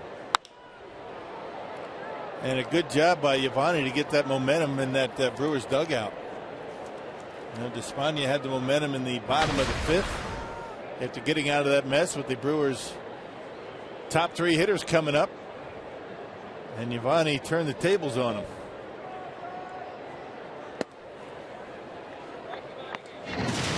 Well, on Monday, Ryan Braun got a hanging breaking ball from Eric Stoltz. Knocked one out of here. His Powerball home run number 17. His 11th career home run at Petco Park.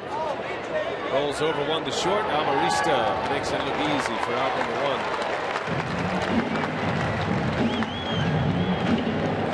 Top of the order for the Brewers. Gomez, Lucroy, and Braun combined 0 for 9 with 7 strikeouts. 1 out for Ramirez.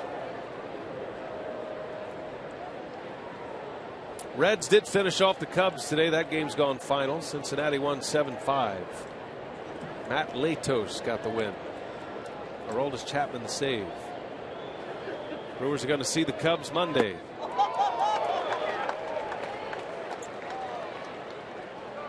Prospects everywhere in that Cubs lineup today. Baez, Soler. Soler had 2 hits in his major league debut, including a home run. Homered off Latos. It's a dangerous team to be playing this time of year. It is. Alcantara was in the lineup today. Yep, you're not sure what you're going to get, and a lot of hungry young players trying to make a name for themselves. Similar story here in San Diego. I don't think the Padres have quite the prospects in the big leagues that the Cubs do. Only time will tell if they're going to end up being the players that the experts think they will. But the Padres are very high on a lot of these young players. It takes a while sometimes. Doesn't happen right away. Trade away, you know, proven players for prospects, even though they're getting to the big leagues. Take a while for them to develop. Saw where the Pirates sent Gregory Polanco down to the minor leagues. He'll be back up in September, but after that Brewers series, he was sent back to AAA. One of the Pirates' biggest prospects. 1-2 to Ramirez. 2-2 the count.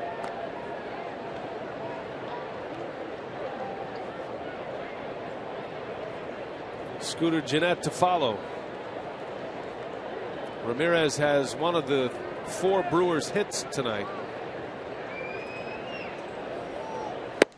Down he goes. Ramirez chasing a pitch way out of the strike zone, uncharacteristic of Ramirez. And strikeout number 8 for Despaigne. This couple of days, the Brewers' bats have been very silent. Look out, about a foot off the outside corner.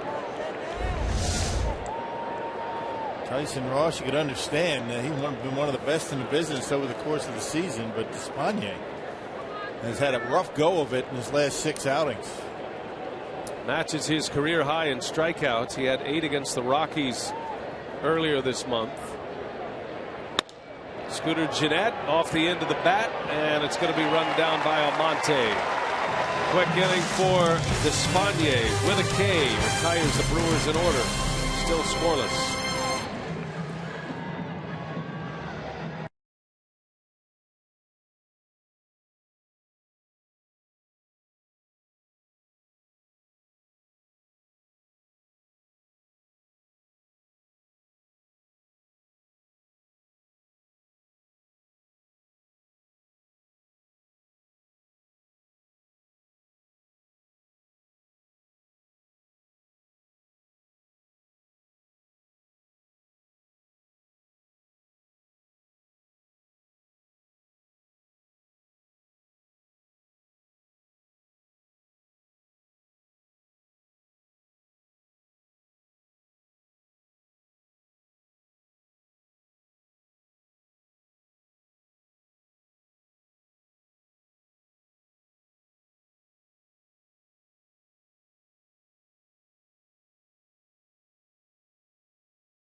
Has seen his offense flounder a little bit against a guy they have never seen in Despagne. Back to our Carsoup.com trivia.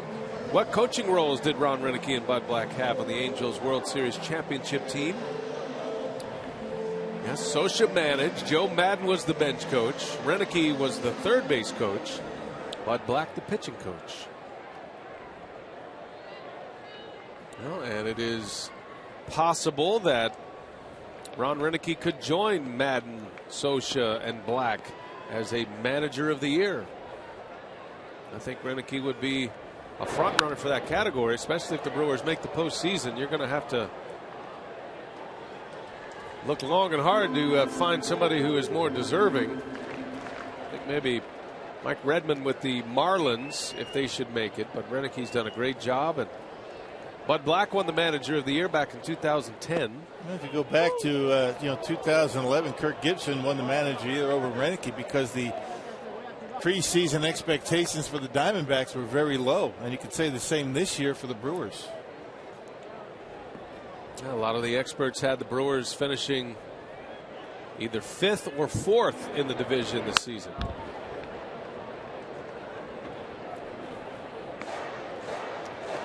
Well, we did a lot of games in spring training in Arizona, and that was our biggest impression while we were there. That this group, easy to look back on it now in August and say that, but at the time, this group had a quiet confidence about them that they could win this division. And they still remain at the top. And you really thought that because of their great starting pitching. Continues to be good. And in a position to do great things this year. Solarte swings and fouls it away. Back to the top of the Padres batting order.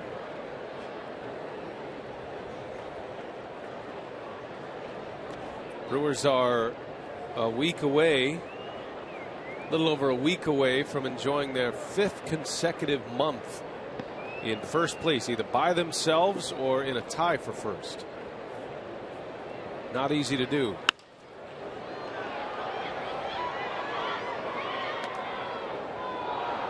Biggest key that we heard in spring training from Ron Roenicke and the coaching staff was that the Brewers need to get off to a good start. They need to play well early in the schedule, which they have not done in the Roenicke era. They've always been a good finishing team, and I think that says a lot about the success of the manager. But they got off to a great start this year.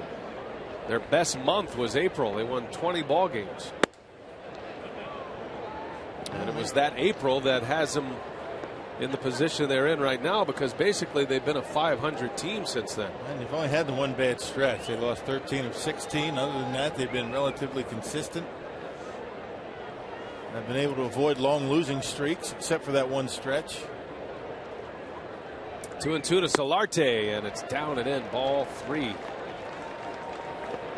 Pitch count rising on Gallardo, and he needs a quick inning like Despaigne just had in the 6th, coming off a 35 pitch 5th inning. Got another full count. And Solarte draws the walk. Another leadoff base runner for the Padres. Yeah, visit Brewers.com/WeEnergies to cast your vote for the We Energies High Energy Player of the Year. You'll be entered to win tickets, a luxury suite, and a signed jersey from the winning player. Vote today. Well, that was a 9-pitch at bat for Solarte. Gallardo's had an 11-pitch at bat tonight against Venable, and Kranitz is on his way to the bullpen phone. 4 out of the 6 innings, the Padres have had their lead batter reach. There's a bunt. Gallardo has got a chance at second, goes there for 1. That's a nice throw. Right on the money for the lead out. You get a sense where Bud Black thinks this game's going tonight. Leadoff walk. He's got his number 2 hitter dropping down bunts. Monte bunts it a little bit too hard. Look at Gallardo, all in one motion, throws a strike to second base and able to get Solarte easily. That's a nice throw. Good play. On instructions from Jonathan Lucroy. Barking out the bag to throw to. Zach Duke in the bullpen.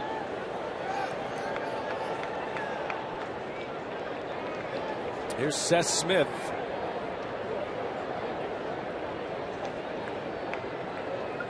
Almonte a threat to steal at first. Had a stolen base last night.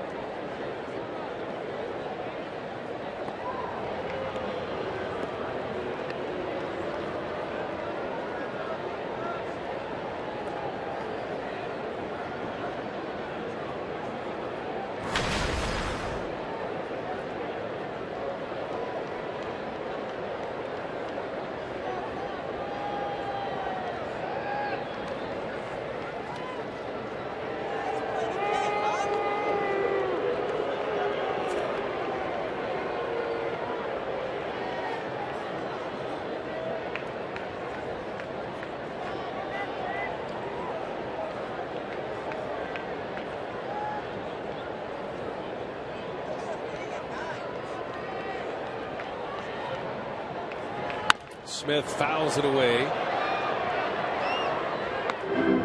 Gallardo gets ahead of him. Giovanni has gotten 2 double play balls tonight. Would love to get one here. Get through this 6. It would be his last inning. His spot is due up 4th in the 7th. Scoreless game. Not a whole lot of offense through the first 4 innings. Both teams had great chances to score in the 5th. Oh, and 2 on Smith.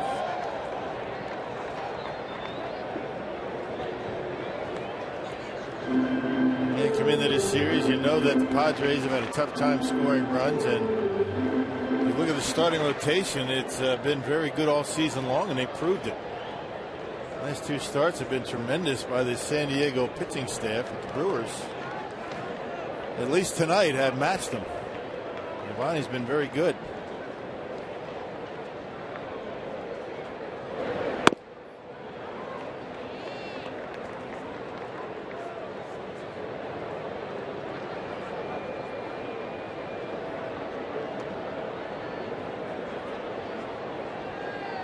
Well, let's see if Abraham Almonte is on the run here.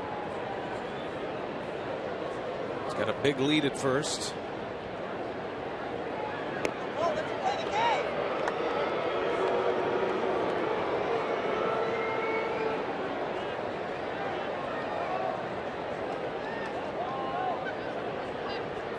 Former Brewer Jose Valentin, the first base coach.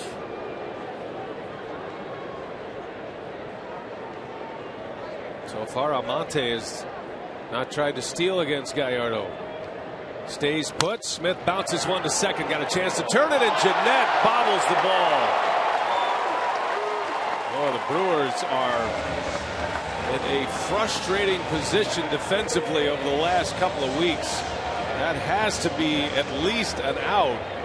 Should be 2 outs to get out of the inning. And they tried to be quick to try and turn the double play because Seth Smith doesn't run all that well. Just loses it and rolls into right field. So the Brewers not helping themselves defensively. Second error, and those are killers when you're in a game like this. And Jeanette knows it. Now Gallardo back to the grind. Yasmani Grandal coming up. He's a switch hitter. Grandal with a single and a walk tonight. Gallardo was able to pitch around a Ryan Braun error last inning. Hoping to do the same here in the 6th. Can't keep opening the door though.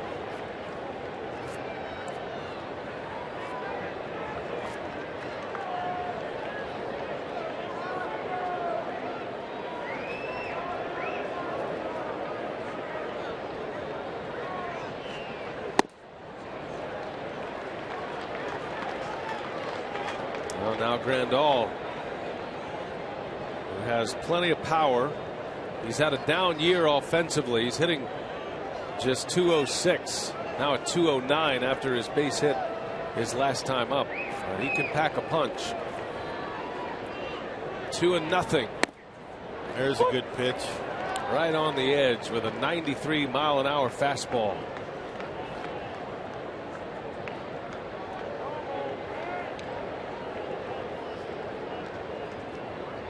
Inning started with a walk, a 9-pitch at bat by Solarte.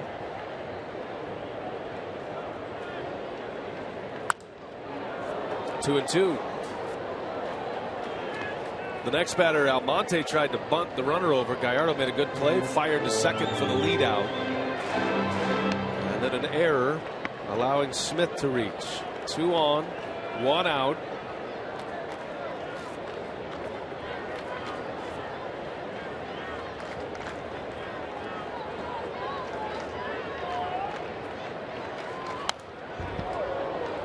Big cut on a 2-strike pitch. Nick Carter getting in that danger zone as far as a pitch count goes. He's thrown as many as 121 pitches this year. It came back in June. Especially in the context of what happened last inning if you put these 2 innings together.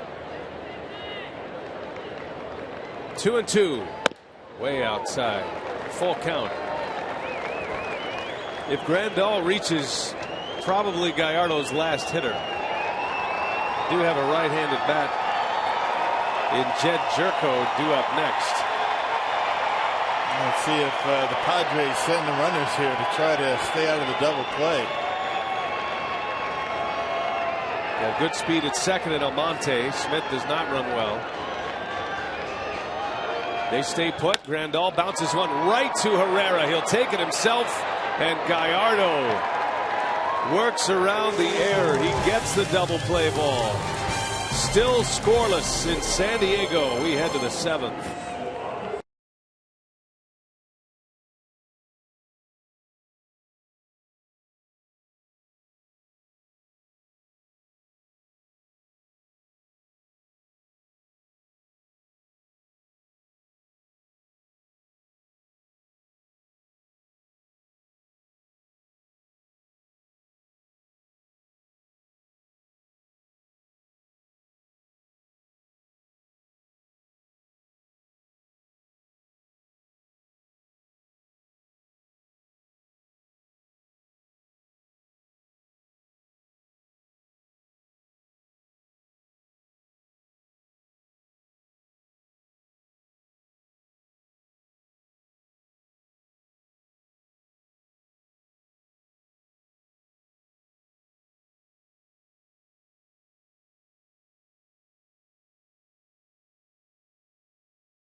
amazingly. The Brewers able to work around a couple of errors. Got to give a lot of credit to Gallardo. 3 double plays tonight. Our AT&T fan photo of the night from Ann. That looks like a party at Miller Park. Little tailgate going. Thanks, Ann, for playing along. Don't forget to use the hashtag WisFanPhoto for a chance to have it shown in an upcoming broadcast. All brought to you by AT&T. Now, certainly Gallardo is done after 6 innings. A lot of pitches in the last 2 innings. Ends up with 109. And was able to pick up his defense twice. 3 double plays tonight for the Brew Crew. 7th inning now. Gerardo Parra will lead off against Despaigne. Swing to the first pitch. A line drive right to Smith, who reaches up and makes a catch. 1 pitch, 1 out for Despaigne. Parra hit it sharply. The part of the order that's done the most damage against Despaigne tonight. Top of the order has done nothing. And Lyle Overbay at the plate tonight, presented by Wendy's, has a walk and a double. 6, 7, and 8 in the Brewers lineup, responsible for 3 of the 4 hits. And that walk by Overbay.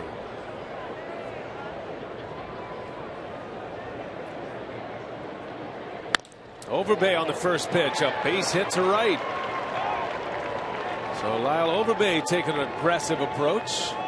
He continues to swing the bat well. Has not been retired tonight. 2 hits and a walk. And here comes Herrera, who has a hit tonight, but his glove is in our shining moment, brought to you by the Marshfield Clinic. When you have your backup shortstop in the game, you just expect to make the routine plays, and he's turned 3 double plays tonight and made a heck of a play over there in the hole. Sets himself a 1 hopper to Overbay to get the out. So he's made not only the routine play, but he made a very nice play early in the game. That was to rob Amarista of a base hit. Well, and Herrera at the plate with Overbay at first.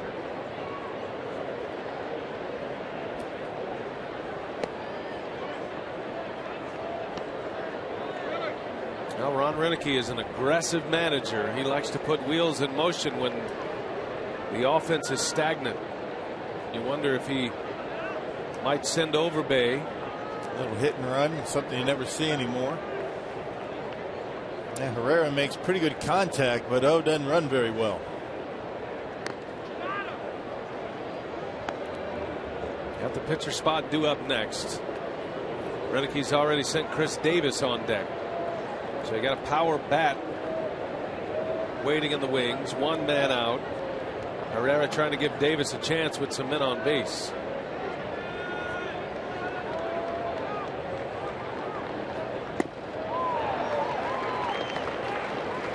Herrera, a better left-handed hitter than right-handed. Not much of a power threat. Does not have a homer this year. He's more of a slap hitter. He's had some big games, though, as a left-handed batter. Had a 5-hit game against the Cardinals right before the All-Star break, and another 3-hit game at Wrigley Field, Chicago, on the last road trip, all as a left-handed batter. And he's hit the ball sharply twice tonight.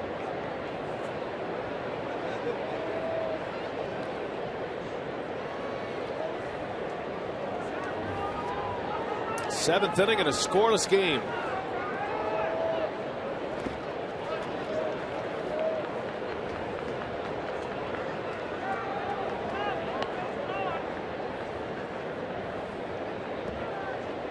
Gallardo's night is done, as you can see by that posture. Another very good start on the road.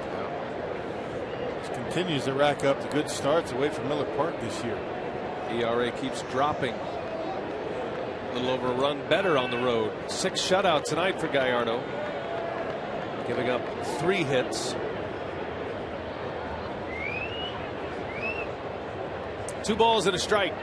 Overbay at first, and a shot down the line, and down in the corner it goes. Overbay on his way to third, and they're going to bring him home. Overbay on his way, the throw to the plate. Overbay is safe. That's a rough slide right there. Not sure if he slid or he just hit the ground and stuck like a dart. Yeah, but how about Elian Herrera coming up big, his second hit. Tucks one inside that first baseline and gives the Brewers a 1-0 lead. There it is, a cut fastball that was supposed to be away. Just out of the reach of Grandal and down into the corner. A very tricky corner down there. Was not a good throw by Venable. And Overbay with an awkward slide comes stumbling into home plate. Just in there ahead of the tag. And the Brewers are on the board first. First run of the game in the 7th on a base hit RBI by Herrera. And the bottom of the order has been money, hadn't it? Here's Chris Davis now. Got a golden opportunity to add to the lead. That'll be officially scored as a double in an RBI for Herrera. Goes to third on the throw to the plate. 5 hits from the bottom 3 position players in the batting order. 6, 7, and 8. Davis trying to join the mix. He's late, and it's 0-2.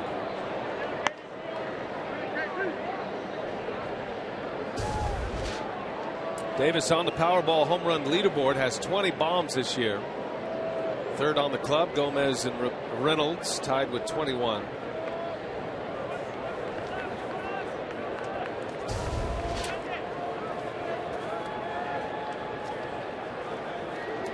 Infield in for the Padres. And that ball gets by Rivera. Here comes Herrera. Play at the plate. Elian is safe. And it's 2-0. Take him any way you can get him tonight. A wild pitch. Herrera scores. There's not a lot of room back there. We talked about it last night. And that was a close play. A better throw would have made it even closer.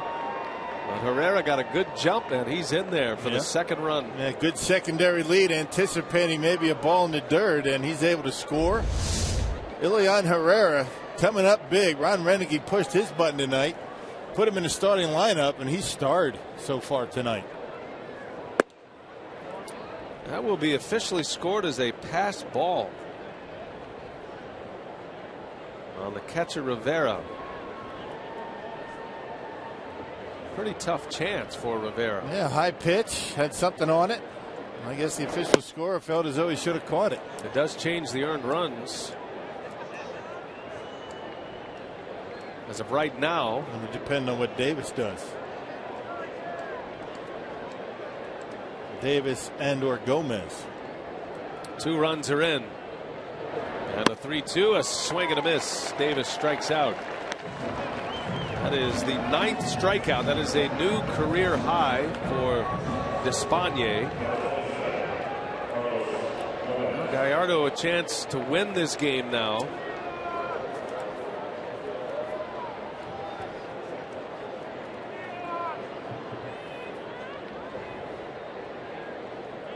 Just going back to the comments of Ron Renneke before the game.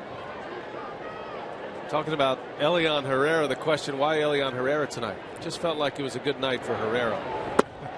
Well, you talk about pulling the right card. You think that was it, huh? Man, some kind of crystal ball the skipper's got going. Yeah, getting another left-handed bat in there, and it's paid off. Gomez up there with nobody on. Just trying to put the ball in play tonight. Gomez has had a tough time the last 2 games. Badger Mutual Insurance run of the game. I can see how they call that a pass ball. Should have had it. He was given a sign upstairs. He just let it go off the glove.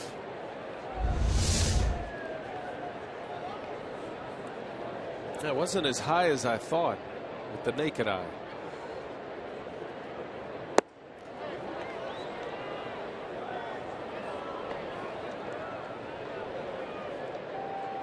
I don't know how hitters deal with striking out these days. I know how I dealt with it as a college player, but Gomez has struck out 6 times in the last 2 games. Finally makes contact. Fly ball to center. And that will retire the side. What an inning for the Brewers. The bottom of the order coming up big. Overbay reaches. Elian Herrera with a double down the line. Overbay slides in safely, then Herrera scores on a pass ball. 2-0 Brew Crew as we go to the bottom of the 7th.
Two hits, a big RBI to break a scoreless tie. The Brewers are up 2-0. Hey, a reminder, join Fox Sports Wisconsin for the 3rd annual Brewers Mini Marathon and 10K. That'll be on Saturday, September 20th. Beginning and ending at Miller Park, the course goes past many Milwaukee landmarks. Runners receive a race shirt, medal, Brewers ticket voucher, and can celebrate at a post-race tailgate party. For details, visit foxsportswisconsin.com. Click on the More tab. Yeah, Brewers fans with something to cheer about here. 2 big ones in the 7th. Now the bullpen responsible for the last 9 outs. It'll be Jeremy Jeffress first up. Yeah, Jefferson pretty good. A .66 earned run average in his first 15 appearances so far this year. Last pitched on Sunday against the Pirates and tossed a scoreless inning. Gave up a hit. Also struck out a batter. Has been unscored upon in 14 of his 15 appearances so far this year.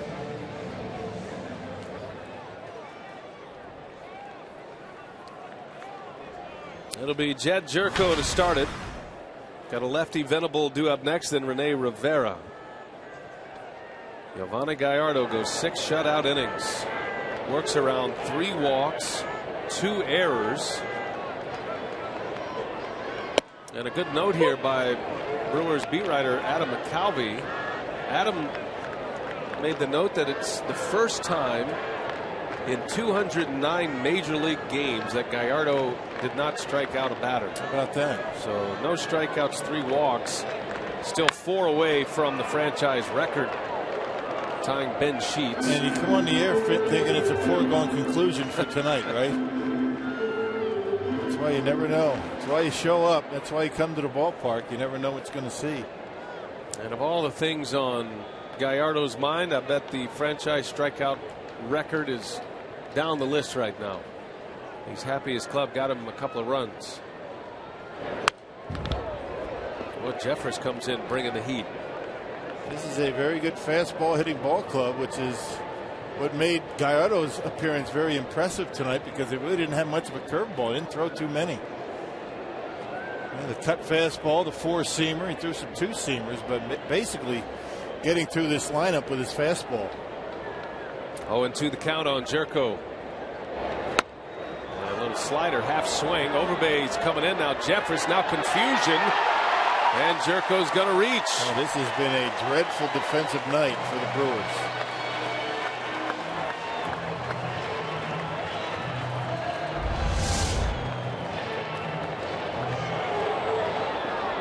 Should have been a routine play for someone. Yep. I think either one of them could have made it a routine play, but the fact they were both involved, and Jerko reaches. Well, Gallardo was able to pitch around a couple of defensive miscues. And Jerko gets a hit on that. Boy, that's living right. Yeah. 2 hits tonight for Jerko. Here's Will Venable.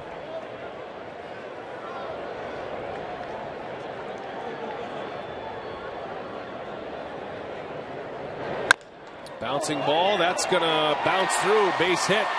Jerko takes a big turn, might have a play, the tag, safe. Jerko just got back.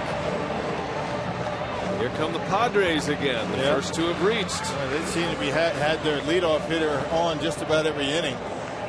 Every inning but 2. And now they've got their first 2 on. But once again, the bottom of the order coming up. And Bennett will finally get the fastball down in the strike zone and able to roll it into right field. Well, that would have been a major base running blunder by Jerko. He was almost thrown out. So now first and second. Brewers scored twice in the 7th. Padres have had a ton of base runners the last 3 innings. Stranded them loaded in the 5th.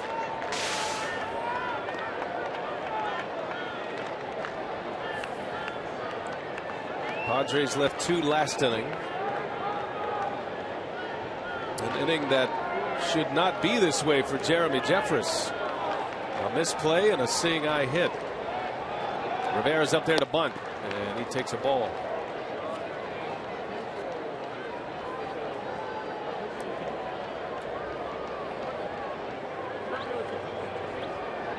Tell you what, one more double play by the Padres, and there's going to be a few trash cans destroyed, I would imagine. Yeah. 3 of them tonight already.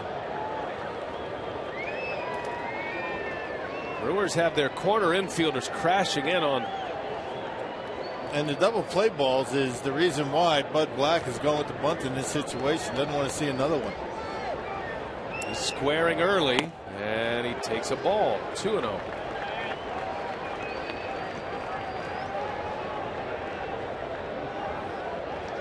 Rivera does not run well, so if he bunts it firmly at an infielder, and Ramirez and Overbay are both way in on the corners, they might have a shot.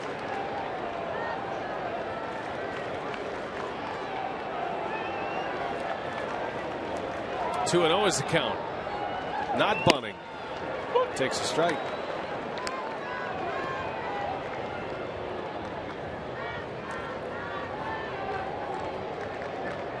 Now, when you're at home, the general rule is you can play for a tie. That's why the bunt in order here for Bud Black. You play for the tie at home. You play for the win on the road. Sometimes that you forget about those types of things when you've been rolling into so many double plays. And he swings away, and he's late. 97 with a fastball. 2-2 the count on Rivera. Some pretty good swings on that big fastball from Jeffress tonight.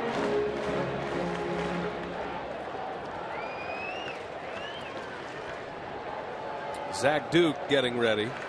Got a left-hander coming up next. And then the pitcher spot would be due up.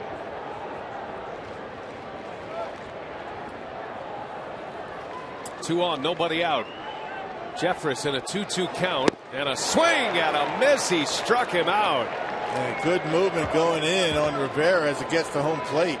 Good movement on that pitch. Watch the way this pitch just rides in on the hands of Rivera and swings right over the top of it. That's some good movement on that fastball with something on it. Way off the plate on the inside, but Rivera chases Jeffress with a big K. One away. And here is Amarista. Tough guy to double up here. He runs well.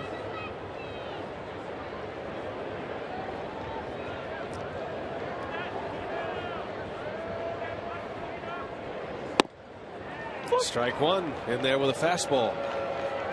Oh, you like the way Jeffress is keeping the ball down right now. Got some zip on that fastball. Jeffress used to throw straight over the top. End over end fastball, they called it. The Blue Jays adjusted him to this three-quarter delivery. Got a pickoff chance, and back is Jerko. Yeah, good idea from Herrera, not only to try and pick him up, but keep him close to second base. Might not get as good a jump on a base hit.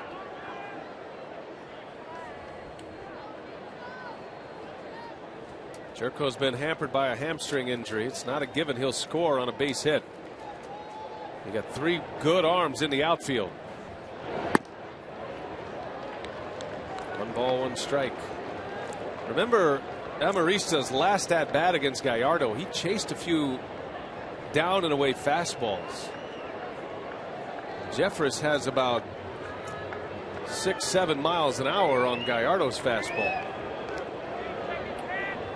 And he's got a little bit more movement going away from that left-handed hitter.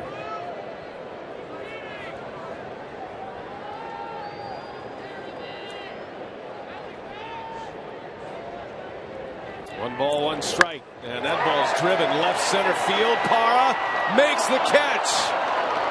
Heck of a play by Parra. Both runners scamper back. Well, he closed the gap on that quickly. Of course, when that ball was hit, it looked like it was ticketed to that gap right away, but it kept slicing toward Parra as he got out there. Check this out. Watch the way that ball slices back to Parra, who makes up ground quickly and makes a catch relatively easily. It was with a break right there. Amarista hit that ball right on the nose. You know, the routes he takes. Talking to Ed Cedar about Gerardo Parra, he makes the end of the play look relatively easy because of what he does at the beginning of the play. He just has such a great feel for where the ball's going to be. You're right. When that ball left the bat, you're thinking a gap or 2 runs are in. This game is going to be tied. But he knows the slice is coming, and he fetches one for the out. If he could have stayed on his feet, he had a chance at a double play at second. And very familiar with this ballpark. He knows where to play, knows where these guys hit the baseball. He's seen this team a bunch. He just knows where to go and where that ball's going to end up.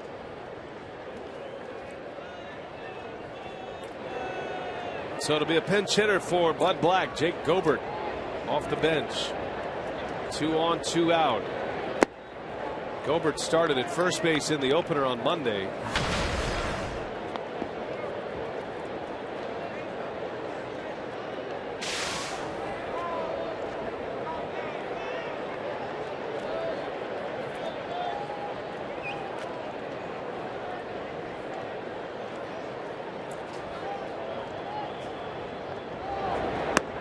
Breaking ball in there for a strike. Jeffress has been used in the 8th inning recently with the matchups. Renick's got him in the 7th here tonight.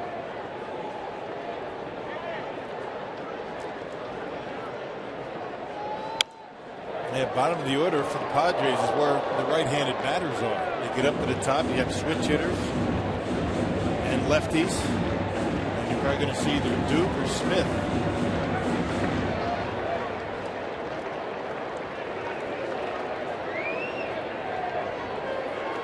Gobert in his first year in the big leagues.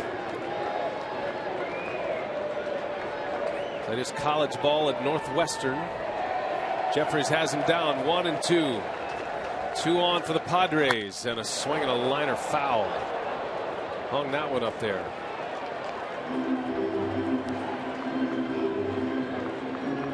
Gobert came to the Padres from the Oakland Athletics. See his numbers as a pinch hitter this year, 5 for 14. He's been a power hitter in the minor leagues. Had 14 minor league home runs this season. AAA for the A's and the Padres. Bud Black taking his shot at a long ball here. 1 and 2 the count. And Jeffress misses low. And Gobert, the only left-hander on the bench for the Padres. Everybody else on the bench right-handed.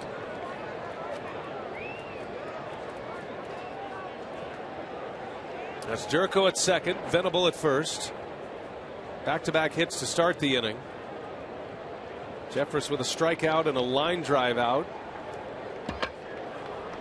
And one more piece to the puzzle here in the 7th. 2-2. Stays alive.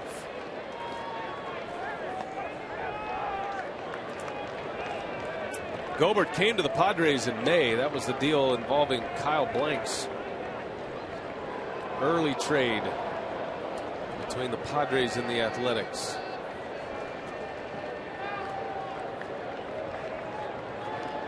Just his 33rd game in the big leagues.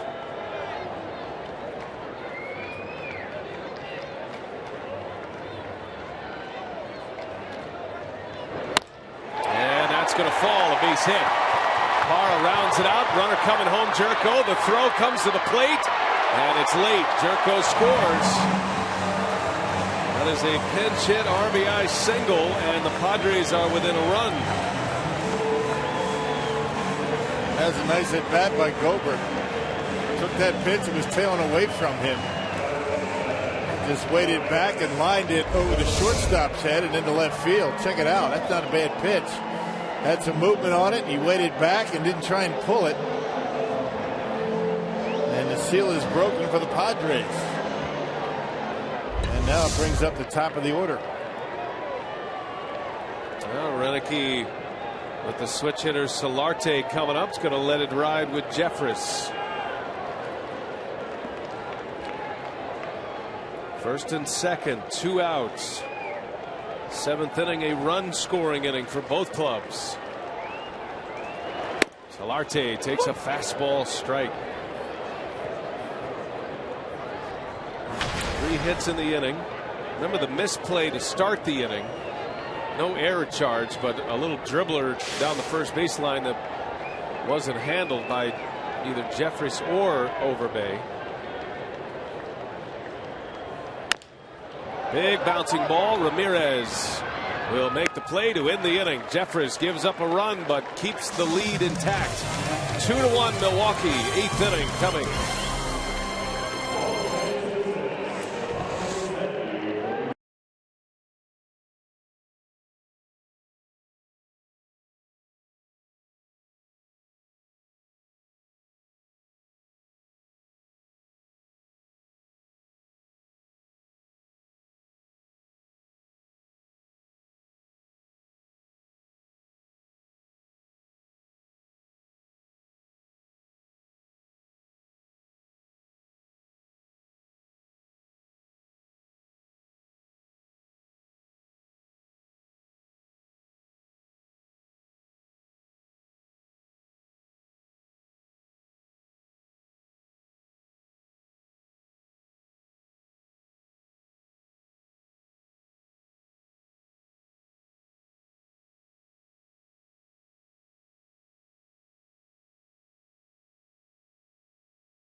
Brewers lead as we go to the 8th inning. Well-pitched ball game tonight. Miller Lite, what's on tap? Peralta will take his 15 wins to the mound on Friday against Ryan Vogelsong. And then it's Fires on Saturday against Jake Peavy. Kyle Loesch gets Madison Bumgarner, who almost threw a no-hitter yesterday. Willie looking for a bounce-back start on Friday. Got roughed up against the Pirates. They got a couple of pitchers still at 15 wins. Kershaw's on the mound tonight with 15 wins. And he has a 3-1 lead over the Diamondbacks in the 6th. But Wainwright still at 15, as is Johnny Cueto. Nick Vincent is next up out of the Padre bullpen. Despaigne goes 7. And Vincent is on to work. Second time we've seen him in this series. Yeah, pitched last night, 2/3 scoreless. He came in, got a double play ball. 47th appearance for Vincent, a sinker slider guy, and a 367 earned run average. Jonathan Lucroy will lead off. He'll be followed by Braun, then Ramirez. And just like last night, I think this Brewer lineup, at least the top of the order, glad to see Despaigne out of there. He was tough tonight. Especially against Gomez, Lucroy, and Braun. Racked up 7 of his 9 strikeouts against those 3 hitters. You rarely see Lucroy strike out once in a game, much less twice in consecutive at-bats. Career high for strikeouts for Despaigne. Gives up 2 runs, 1 earned in 7 innings, and is on the hook for the loss. Gallardo went 6 shutout on just 3 hits, 3 walks, no strikeouts. Gallardo drops his ERA to 3.26. That is a career best.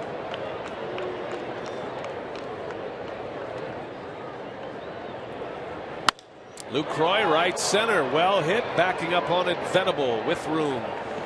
Out number 1. A couple of long, loud outs for Lucroy tonight. Yeah, 1 to left now, 1 to right. Different park, different day, perhaps. Not here.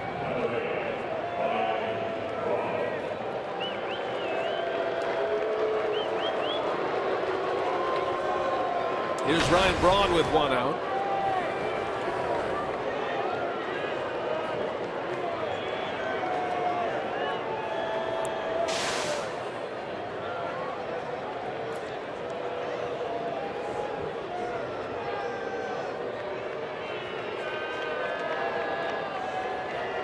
Vincent, that crossfire action, misses low and away. Will Smith in the bullpen. He'll have the 8th.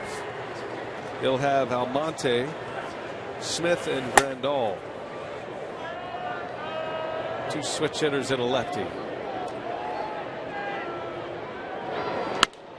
Braun pops it up. And 2 outs. Going to be one of those nights to forget for the top 3 in the Brewers order. 0 for 12 with 7 Ks. Yeah, but still in a position to win the ball game. That's the impressive thing. I mean, you know, everybody's got to pick each other up. How many times has the Brewers top of the order just carried this offense? But tonight, it's been the bottom over Bay Herrera.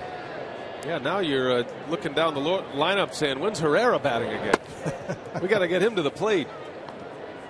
And that's what good teams do. I mean, you have a rough time in one spot in the batting order. Your big boys don't get it done one night, and somebody else picks them up.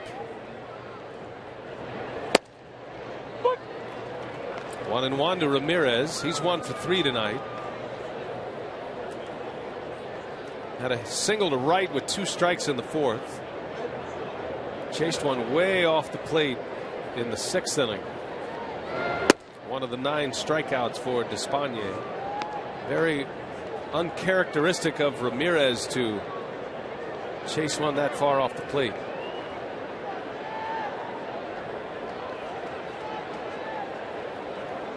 It's not for a lack of effort the whole night. I think it's probably on the other side. Yeah, just sometimes you're not seeing, too much. You're not seeing the baseball very well. You got to give the pitcher some credit once in a while. This is a very good starting rotation for the Padres. Their bullpen has been throwing the baseball well in this series, and they play well at home. Let's just say it's one of those things. Winning record at home. 2 outs, 2-strike pitch, and that's the one that struck out Ramirez. About as much body language as you'll see from Aramis that he took that pitch.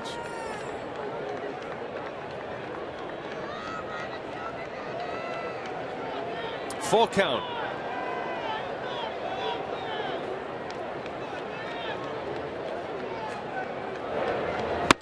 And he got him back inside. Ramirez strikes out. 1-2-3 inning for Vincent.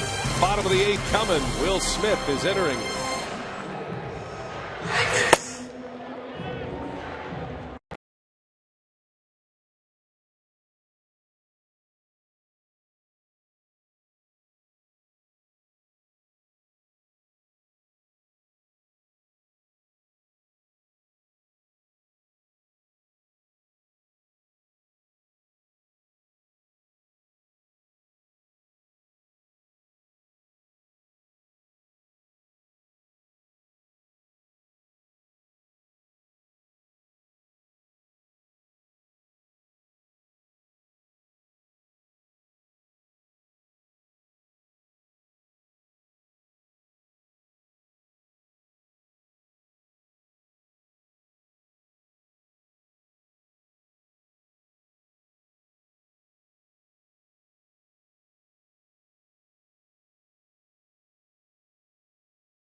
Nice little factoid there by Jeff Grayson. And now that we're in San Diego, we call him Anchorman. Yeah, Ray Kroc recognized on the suite level up here. Will Smith on the mound. He's got a big 8th inning ahead of him. 2, 3, and 4 coming up against Will Smith. A couple of switch hitters and a lefty. They pitched on Monday right here at San Diego and tossed a scoreless 8th inning. Gave up a couple of hits, but that was it. He's tied for the major league leading appearances with 65. And you can see the strikeouts for Smith. 74 punch outs in 56 and a 3rd innings. Could use a couple tonight. Now Jeffress comes on, gives up a run on 3 hits, but the box score won't tell you the story with Jeffress. Should not have been on a misplay over at first base between Overbay and Jeffress. He was partly responsible. Smith has not been his first half self. Tough to replicate that, right? Isn't it? That's about as good as you can do it. Yeah, it's lights out, no base runners, striking everybody out. And just hoping Smith A, has his confidence level still in the right place. B, you're a little concerned about the fatigue factor for Smith. He's never been in this role for a full season in the big leagues. 49 games prior to the All-Star break, a 3.09 ERA. It has been a rough go of it since the break. There's a good fastball strike. 2-1 to count. Well, you turn these switch hitters around and you hope that right-handed not as effective, but Almonte before tonight's game had the exact same batting average, right-handed and left-handed, 316. So he's been pretty good from both sides of the plate. Almonte lines one to center, a base hit. And again, the Padres put their leadoff batter on base. Stuff catches up to you after a while. Every inning but one, or I should say 2. Almonte swinging the bat well. So the tying run is aboard, and here comes Seth Smith. Now this is a batter that Smith has to retire. The deal with the switch hitters hitting right-handed to get the matchup with Smith against the left-handed hitting Seth Smith. It's a Smith v. Smith matchup. And that slider that was so good that after all the appearances just might not have that same snap to it, not as hard, not late breaking. Stuff happens after a while. You get those appearances under your belt. One just doesn't feel quite as alive as it did early in the season. Now the Brewers have turned 3 double plays here tonight. Smith hit a ground ball that should have been a double play. It was an error on Jeanette. Has not been a pretty game defensively for Milwaukee. There's a bouncer. Oh, what a play by Overbay to knock it down. Has to hustle and safe at first. I'm not sure where Will Smith was. He should have been at first base.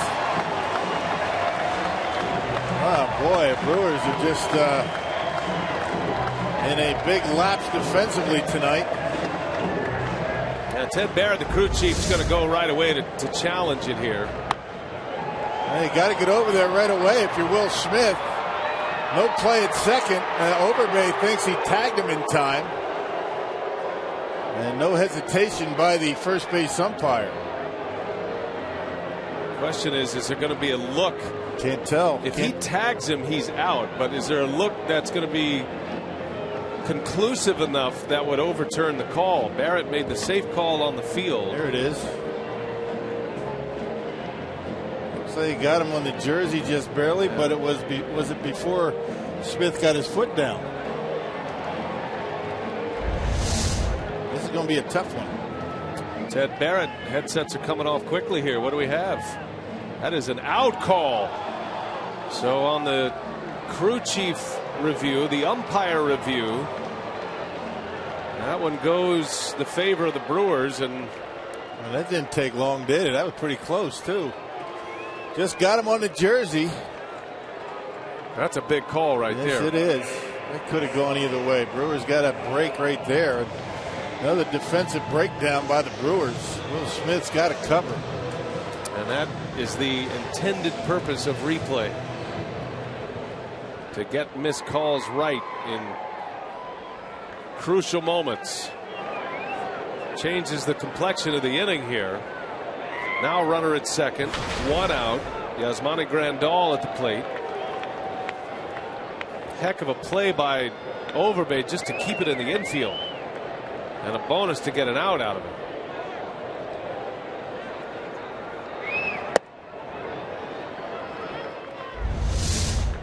Yeah, this will be the best look at it. This is the one that helped him make the decision. There's the tag, and the foot not yet down on the bag. So a good call in New York.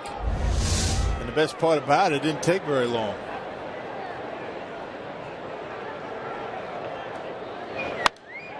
Grandal had a big cut, fouls it back.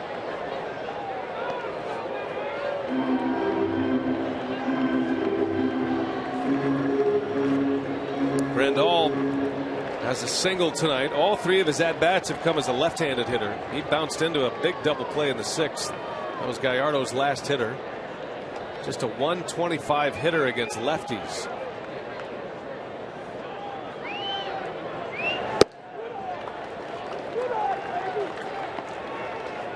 Smith with his best fastball velocity-wise, but it puts him behind 2-1. Came in at 95. Padres have been knocking at the door since the 5th inning. They have just 1 run so far. Smith trying to keep it that way. 3-1. Padres 1 for 8 with runners in scoring position tonight. That was that Jake Gobert base hit to score a run in the 7th inning.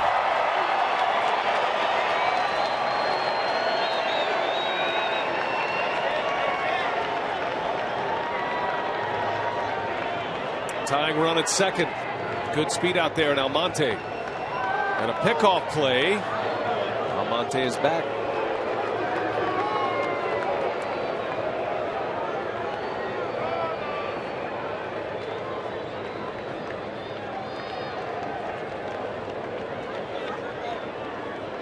The Brewers have had to make some high pressure pitches in the last few innings.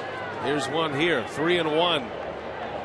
Grandal swings and misses. He went with an off speed on a 3-1 count. A slider, and he was swinging no matter what. He thought it was a fastball and swung at one in the dirt.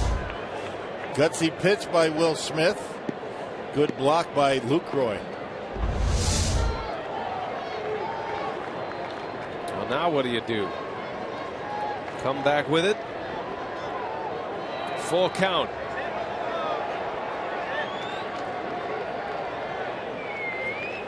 Got him. Back to the breaking ball. Lucroy will secure it at first. And out number 2 on a strikeout. Back-to-back sliders from Smith. That was the those 2 sliders were the first half of Smith right here. Looks like a fastball, then just drops as it gets to home plate. So Grandal had a 3-1 count and swung and missed on a couple of sliders in the dirt. Good job by Luke once again. Lucroy just smothering that pitch in the dirt. Not only does he keep it in close range, able to secure the out at first, but he keeps Almonte at second. The tying run. Now 2 outs. And here's Jed Jerko, who is 2 out of 3 tonight. You got a left-hander and Will Venable on deck. I guess you be careful here, and you never like to put the go-ahead run on base, but you got Venerable, who has a tough time against lefties.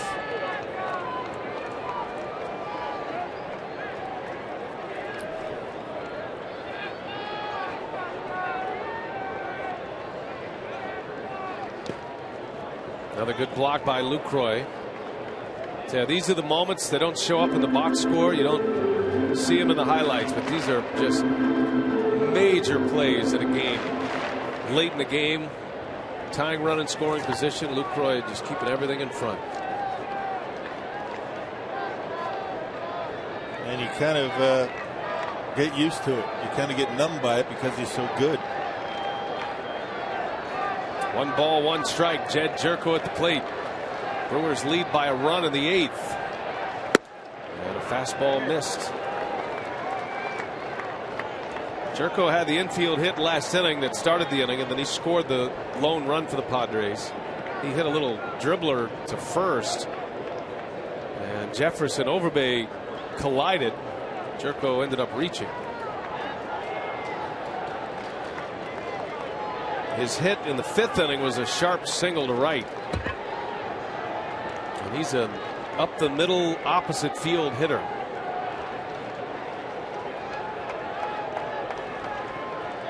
Padres have good speed at second. 2-1 the count. Ooh, just missed. Smith buckled his knees. He wanted that one. Yeah, that was good fastball. Had the plate, but a little bit low. And now 3-1. We'll see how aggressive the Brewers will be. Got a left-hander on deck. A couple of sliders do the same thing that he did to Grandal, right? 3-1, back-to-back sliders to get him. Hitters count. Yep, it's a slider. Jerko takes it. And a walk that puts the go-ahead run on. And Bud Black is going to counter. So Smith may be working around Jerko a little bit there once he showed he wouldn't chase. So Venable's out, and here comes Tommy Medica now. And we're going to have a pinch runner at first. We got all kind of action going here. Kranitz is out to chat with Smith on a scouting report. Cameron Maven's going to pinch run for Jerko at first base. Very fast runner carrying the go-ahead run. And Kranitz hopes he's got the right words for Will Smith to get through this 8th inning.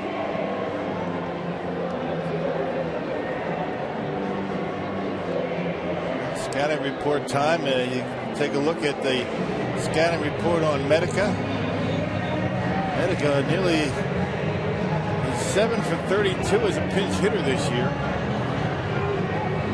Medica's is the guy that Bud Black has used the most coming off the bench.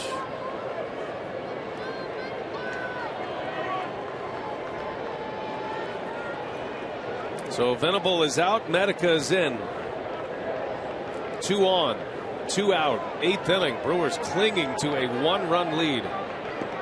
Padres have had base runners everywhere the last 4 innings. And Smith starts him with a hook. Padres have left 6 men on base in the last 3 innings.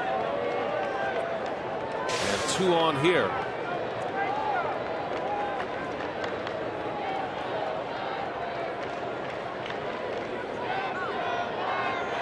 Oh, and 1 the count. Medica takes ball 1. That's a 96 with that fastball. The juices are flowing for Will Smith.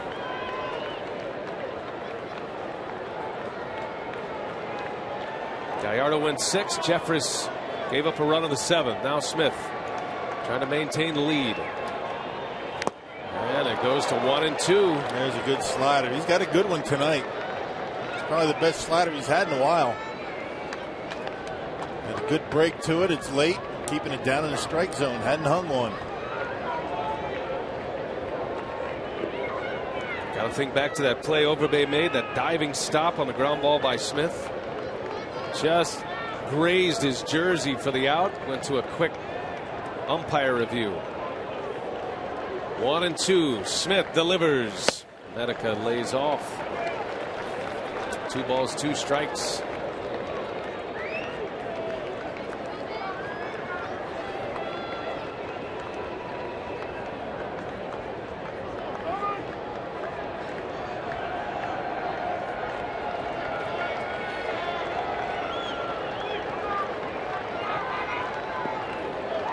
See what Smith has in mind. 2-2.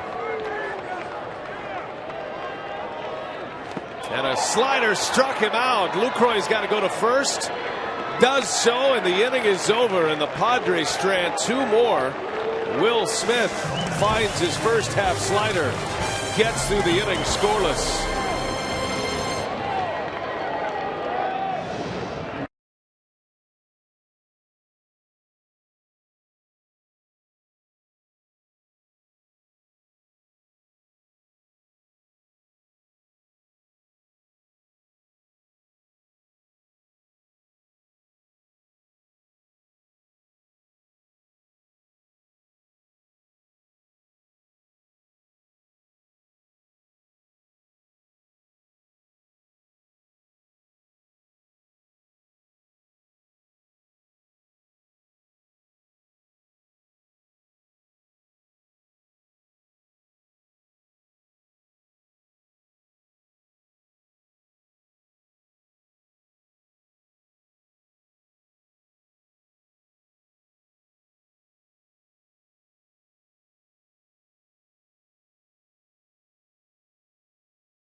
Hey, wish St. Patty's Day came more than just once a year. Hey, well, you're in luck because Wednesday, September 10th is halfway to St. Patrick's Day at Miller Park. For just $17, you can see the Brewers take on the Marlins and get a Brewers green knit beanie. For details, visit brewers.com/special events. A lot of changes here for the San Diego Padres. Seth Smith moving over to right field.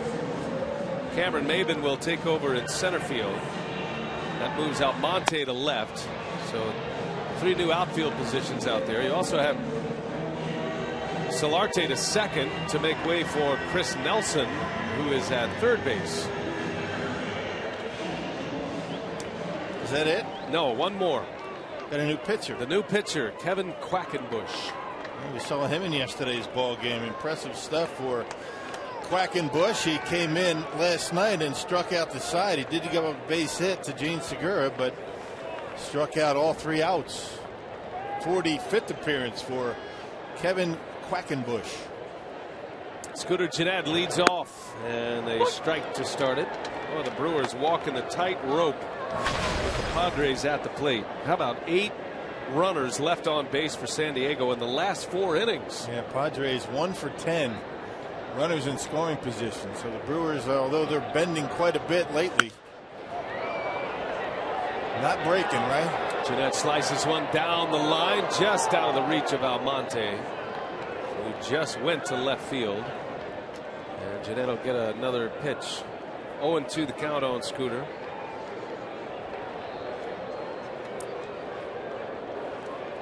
Brewers got 2 in the 7th. Elian Herrera with an RBI double to break a scoreless tie. And then Herrera scored on a pass ball. Padres scored their lone run in the bottom of the 7th on an RBI hit. That came with 2 outs. Given up by Jeremy Jeffress.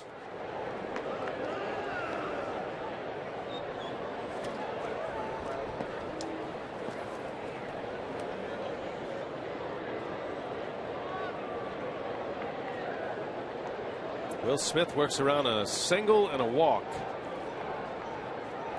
A couple of strikeouts to work a scoreless 8th as Gennett takes a ball. Close one.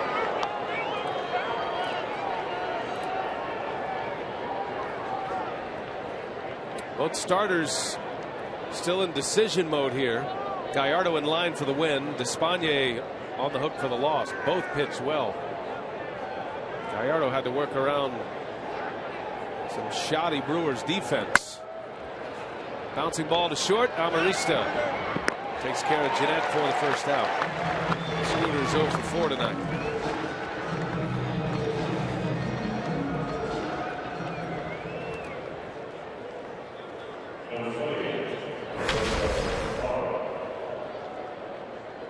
Gerardo Parra has made an impact tonight with his glove. Made a great catch.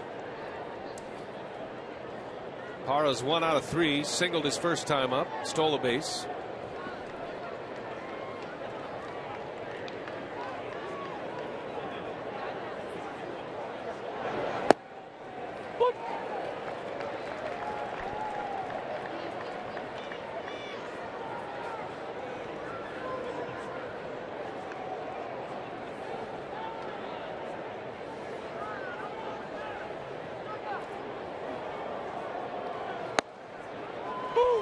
And it's quickly 0-2. Quackenbush burning off the edges. Yeah, doesn't mess around. Showed a good breaking pitch. Got a curveball and a slider we saw yesterday.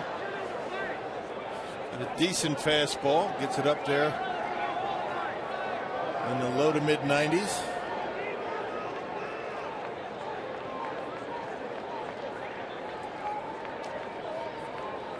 No balls, 2 strikes. And Parra takes a called strike 3. Quackenbush went right to the spot. And Parra takes a seat. That's some pretty good location right there. 92 on the edge. 2 up, 2 down, and a strikeout for Quackenbush. Rivera doesn't even barely have to move his glove. Right on the corner. Those are 3 perfect pitches. So here is Lyle Overbay. Well, this is the part of the order that has done the damage here tonight. Overbay and Herrera.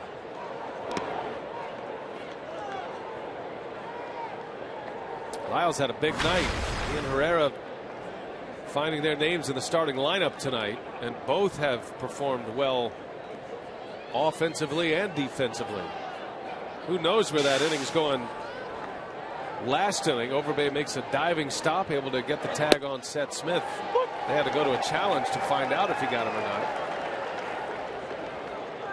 Brewers have made a number of mistakes tonight, but they still hold a 2-1 lead. It's going to be up to K-Rod to close her out. Right now tied for the National League lead in saves. Overbay hits it sharply. Nice pickup over there at second base. Solarte for the final out. 1, 2, 3. The Brewers go in order. K-Rod trying to close this thing out.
What a finish we're set up for tonight. The Brewers got 2 in the 7th.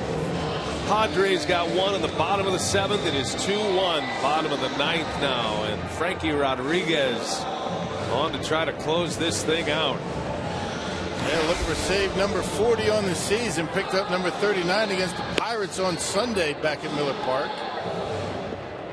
Has converted his last 10 save opportunities.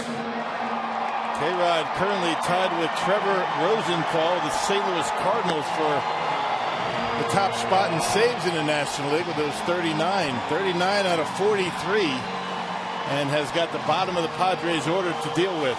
So the Columbia St. Mary's save tracker. Greg Holland of the Royals has 40 saves. He leads all of baseball. K-Rod can join him with a save here tonight. Brewers are trying to get out of here with a series win. It would be the first series win for an opponent here at Petco Park in the second half. Padres have won 5 straight here, 5 straight series in their ballpark. Coming right down to the wire. First man up is Rene Rivera.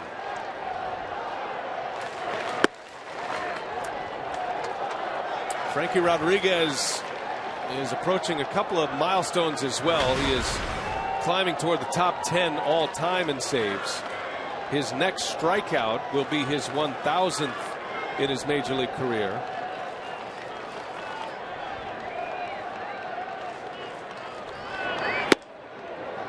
He is just missing with a fastball.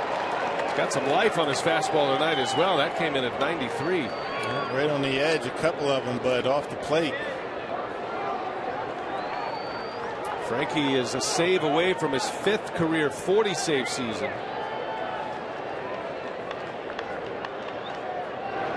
That ball's driven deep to left, And just like that, this game is tied. That didn't take long. Boy, boy.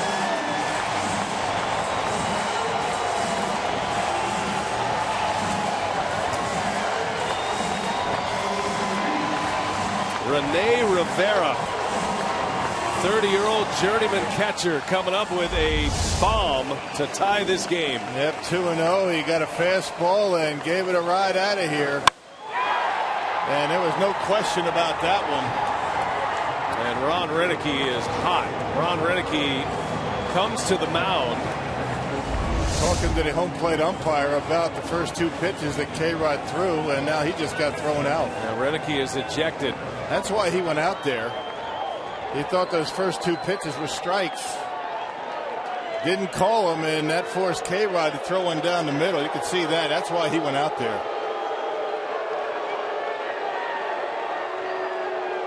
Renicky was immediately ejected once he started to argue with Mark Ripperger. You cannot argue balls and strikes. It's an automatic ejection. And Renicky went to the mound, got the information he needed, and out he goes.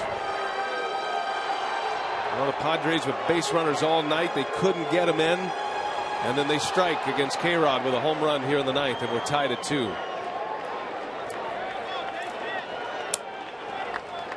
So now Frankie's going to have to dial it up here. Start the inning over, try to force extra innings here tonight. Amarista fouls it away.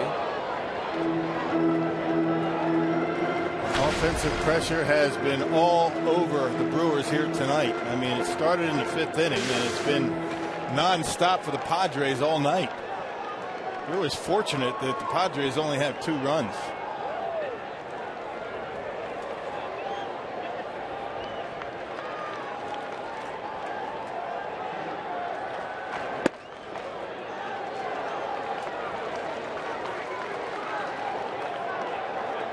Both starters will not factor in the decision. Gallardo sees an opportunity to his 9th win go away.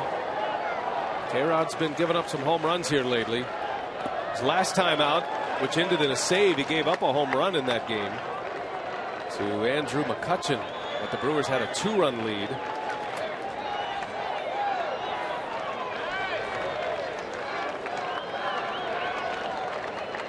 Two balls and a strike on Amarista.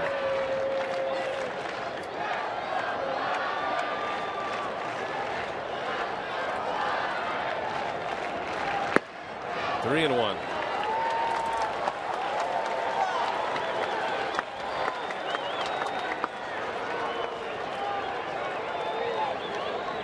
Rene Rivera with a game-tying home run, his 9th of the season, and it was a no-doubter. Jeanette ranging over and throws out Amarista for the first out. Well, it's got to be tough on a closer. You blow a save, you know you've blown a save. It's the first batter of the inning. You got to regroup and try to get this one to extra innings. Yeah. Well, if you do, the Brewers have to figure out a way to play to run. It has been like pulling teeth tonight, not just to score runs, but to get a base run. Been one of those nights. Still have an opportunity to win the ball game.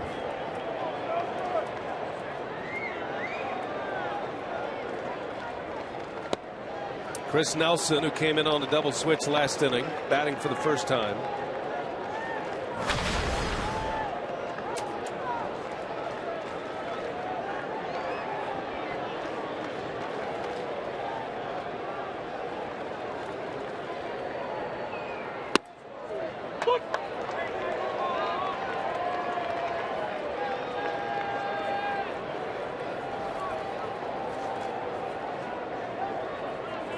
Nelson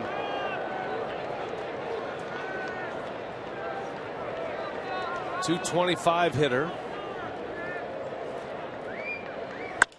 And a shot back up the middle, base hit. Here they go again. They have been on the attack all night. There's your winning run with 1 out and the top of the order coming up.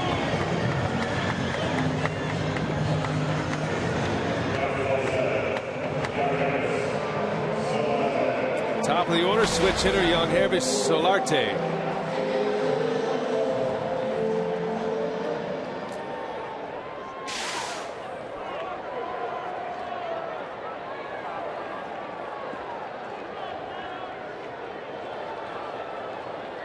Brewers have turned 3 double plays tonight.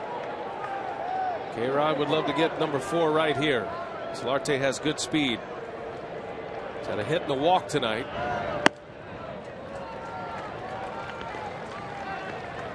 Fifth blown save of the year for Frankie Rodriguez. In a spot when the Brewers needed him tonight. Yeah, that would this would be one that and the Brewers still have an opportunity to do it, but that would be a major win, a major feather in the cap of this ball club, given how this game's going.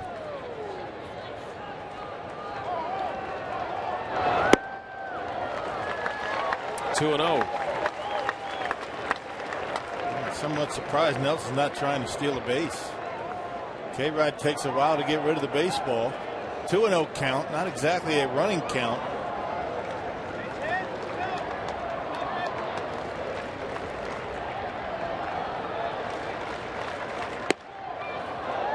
Now 3 balls, no strikes.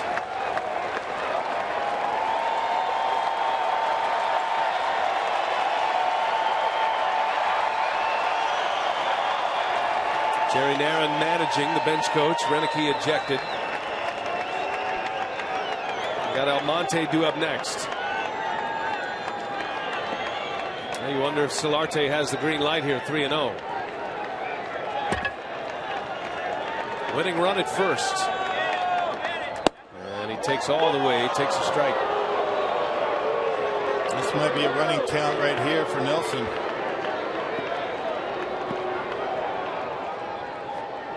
I think Renicky's beef was he watched his hitters get rung up on borderline pitches, and then when K-Rod didn't get the call, he felt like he wasn't getting the same treatment. 2 in a row.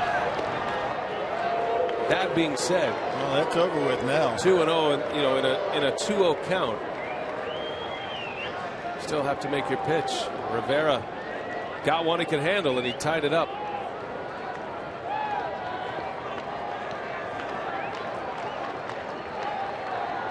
Three and 1 to count.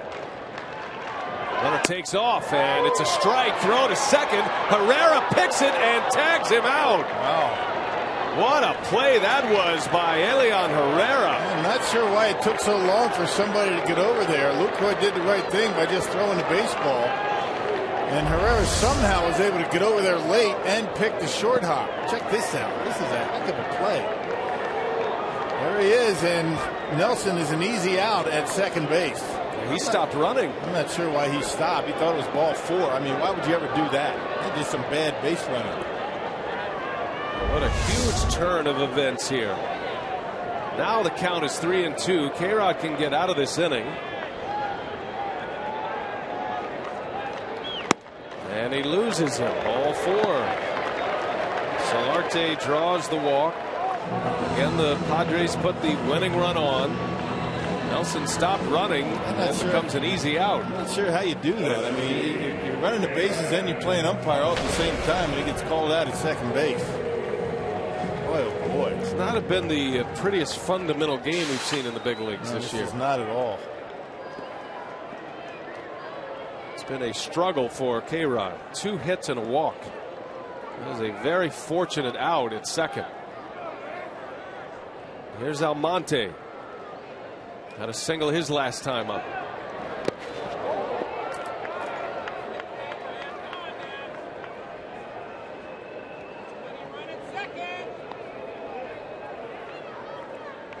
Another great play by Jonathan Lucroy to keep Solarte at first base, keep him out of scoring position.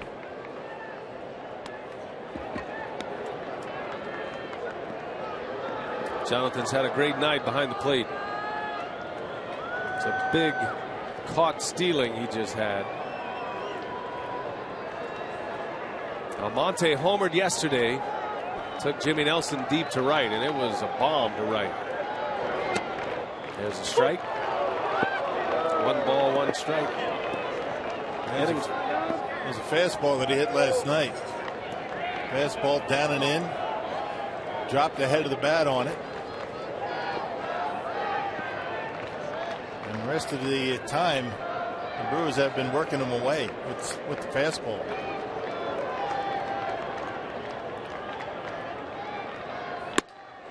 Strike two. Ball and 2 strikes on Almonte. Well, if the Brewers can get it to the 10th,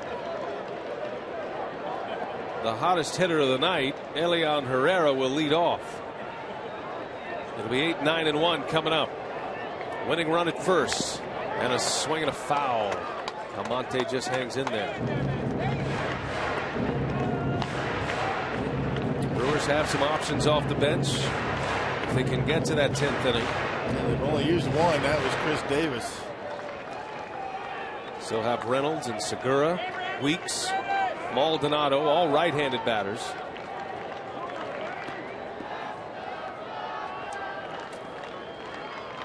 First things first. Got to get there. 1 ball, 2 strikes.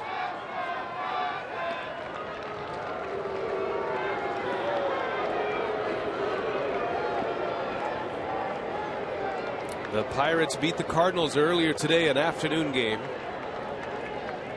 Jeff Locke beat Adam Wainwright. A lot riding on this one tonight. Brewers can add a game to their division lead with a win. And a swing and a miss. The 1,000th strikeout for Frankie Rodriguez. On a blown save. 2-2 game. We go to the 10th.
Season long, Jack Link's beef jerky. Feed your wild side. Now the Brewers are glad to be in extra innings after surrendering a leadoff homer, and then the Padres twice putting the winning run on base. K-Rod does come back and get through the inning, but a blown save sends us to the 10th, and now the Padres will send up Dale Thayer. He's had a terrific year out of the Padres bullpen, not to mention the brilliant facial hair he's got going. They like that, don't you? Not sure what you call that. What is that? That's like a lawnmower accident. It's like a lot of hair. Last appeared on the 24th against the Diamondbacks and gave up a run in an inning in the 3rd. Well, Thayer will face Herrera, and then the pitcher spot looks like Segura is going to hit next, and then to the top of the order. You know, if the Brewers finish off this game in the 9th, K-Rod saves it. It's one of those games you would have said that they stole from the Padres, that they were fortunate to win. Right. How did they win it? The way they played. And they still have an opportunity to be able to say that at the end of the night. Got to string some hits together here. The bottom of the order has been great for the Brewers. Herrera has 2 hits. Overbay 2 hits and a walk. Elian drove in the first run. with a double. And then he scored the second run. Padres get one in the 7th on a 2-out RBI by Gobert. 2-out pinch hit RBI single. And then a leadoff home run by Rivera in the 9th to tie it.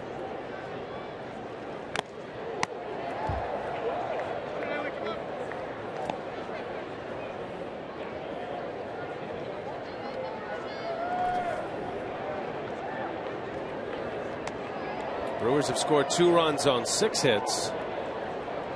Padres have 9 hits and have stranded 9. And all of those 9 coming in the last 5 innings. I mean, it's been amazing. The way the Padres, and keep in mind, this is the worst offense in all the National League. They have been on the attack all night ever since Gallardo left. Giovanni went 6 shutout tonight as Herrera strikes out. First out of the 10th. Dale Thayer with a K. And let's see what Jerry Narron does here. Ricky Weeks will pinch hit now. He's going with the power. Had Herrera gotten on, you probably would have seen Segura go up there to try and bunt, but now that there's 1 out, nobody on, they're electing to go with the power. Maybe Ricky can hit one out of here.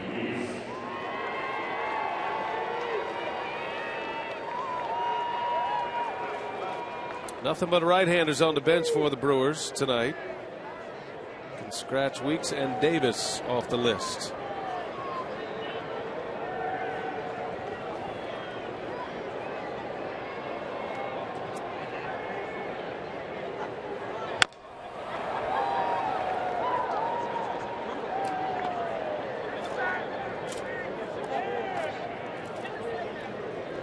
Four games still in progress in the big leagues. Dodgers lead the Diamondbacks 3-1. That game's in the 9th. Trying to make a winner out of Clayton Kershaw, which would be his 16th, and he would go to the top of the league by himself. Angels leading the Marlins 5-1. Angels are playing good baseball now. Back in first place. Oakland beat the Astros earlier tonight.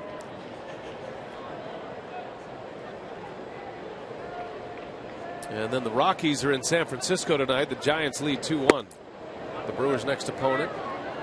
San Francisco looking for their 70th win of the season.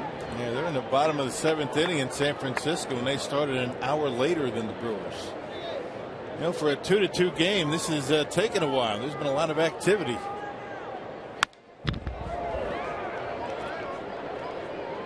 Giants right now in the second wild card spot. Cardinals are in the top spot. And then you got the Braves, the Pirates, the Marlins, all within 4 games.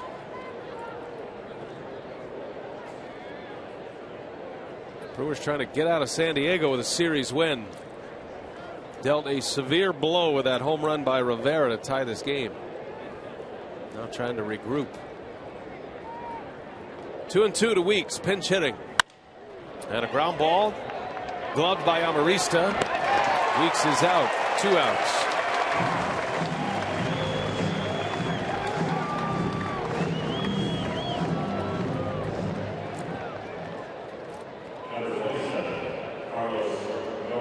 Here's Carlos Gomez, who's 0 for 4 tonight. 3 hits in the series. All 3 of those hits came in game 1.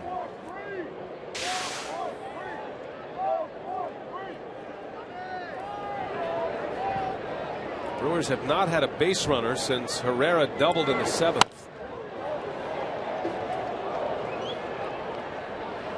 Ten in a row retired by Despaigne. Yeah, Vincent, Quackenbush, and now Dale Thayer.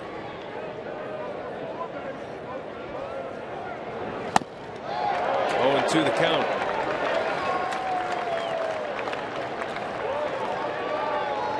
Looking ahead to the Padres 10th. Seth Smith, Yasmani Grandal, Cameron Maybin.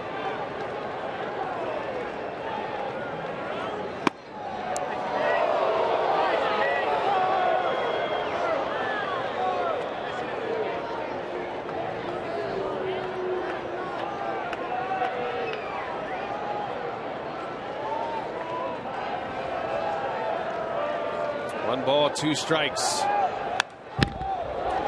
Gomez chasing a high fastball.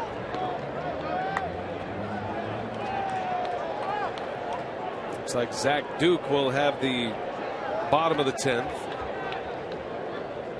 With lefty Smith leading off, and the switch hitter Grandal due up second. 1-2 to Gomez. In the dirt, 2 balls, 2 strikes. Anyway, on for Carlos. You get on base, get a walk, steal a base, and have Lucroy drive him in. The top of this batting order is due for sure. 0 for 12 tonight, the top 3. Gomez, a bouncer to third. Nelson across the diamond for the out, and a 1-2-3 inning. Here we go, bottom 10. Padres coming up, all tied at 2.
Diego, they're all tied at 2.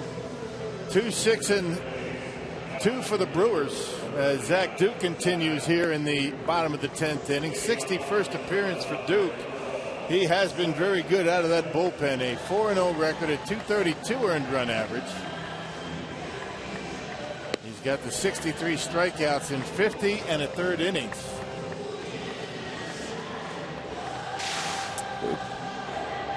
Duke will face Seth Smith to start the inning. Trying to get this one to the 11th. A Rene Rivera homer is the reason we are still here. Brewers are 6-4 this year in extra inning games.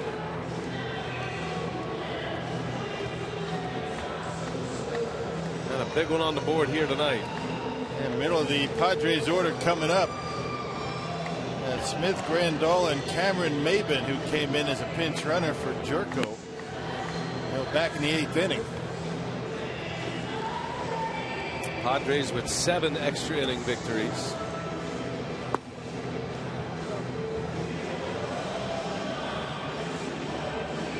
Well, Giovanni Gallardo pitched a good ball game tonight. 6 shutout. Brewers had a couple of defensive lapses behind him. Padres have not been great on the base paths tonight. They've had a couple of base running blunders that have prevented them from scoring. Which is why we're still in the 10th inning here. We're still at 2-2. You would figure the way this game has gone ever since the beginning of the 4th inning, the Padres could very well have 5-6 runs on the board. They have not helped themselves either.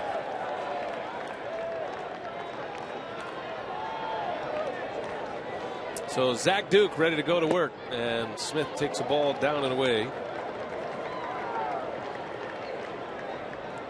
Padres had just one hit through the first 4 innings against Gallardo.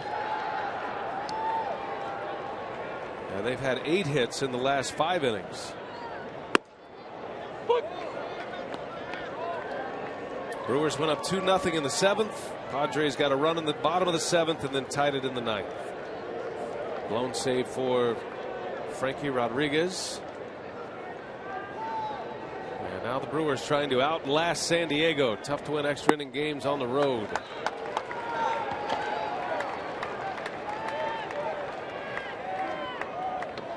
Well, first things first, Zach Duke's got to figure out a way to get the leadoff batter out. The Brewers pitching staff has not been able to figure that one out tonight. Every inning but 2, the Padres have been able to get their leadoff hitter aboard. Twice that leadoff runner has scored. 3-1. Smith takes a strike. 3-2.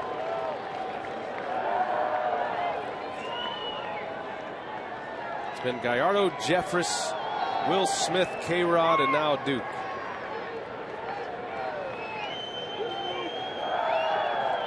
And Duke misses badly. So the man he was out there to face walks. And how about 8 of the 10 innings the Padres have their leadoff batter reach base. And they only have 2 runs.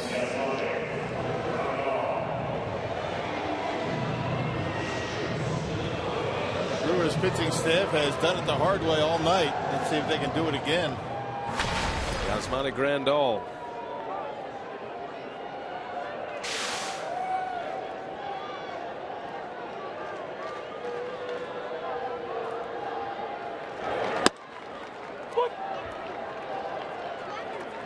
Grandal did bounce into a double play back in the 6th inning. That was as a left-handed hitter.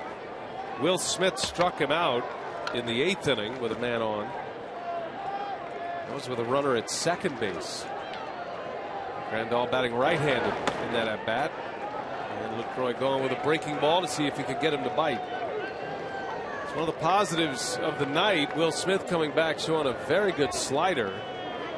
Kind of looked like his old self here tonight. He did give up a hit and a walk. I think the walk was a little bit of a pitch around. There's a base hit. This one not setting up well now. First 2 have reached for the Padres.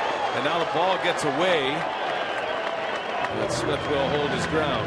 You figure Maven's going to go up there to bunt. Well, you figure to stay out of the double play. Maven just in the ball game. His first at bat. And Duke gave Grandal fastball right down the chute. And they're at it again. Seems like every inning. Padres knocking at the door. So Maven's first plate appearance came in as a pinch runner for Jed Jerko in the 8th. Winning run at second base. First 2 have reached, a walk and a single.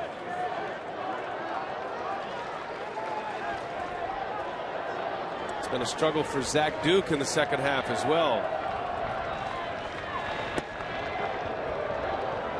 Pitcher spot on deck. Liriano, the last bench player for Bud Black on the on-deck circle. Maven's job is to drop down a bunt, advance base runners.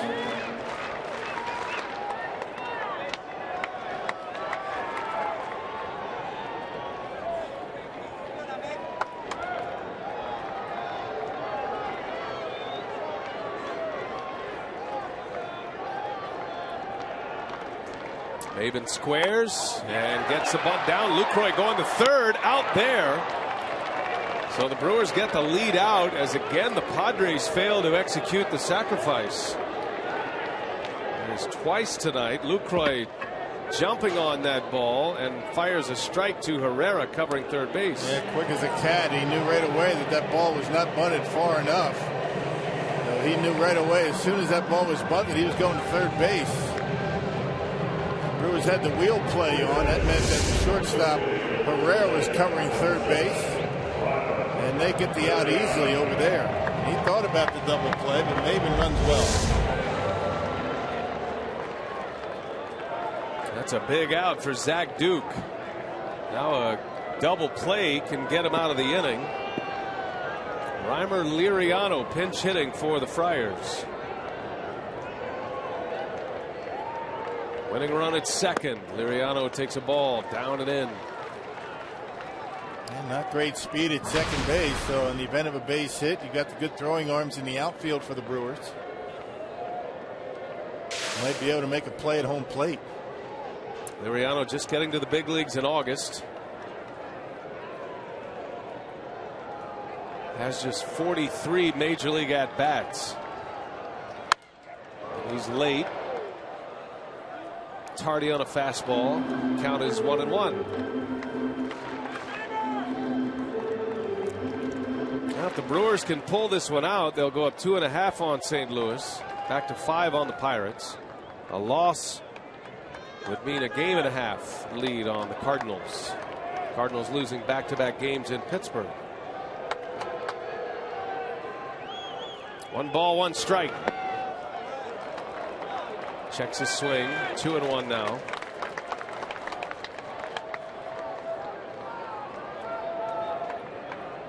Duke issuing a walk to start it, a single.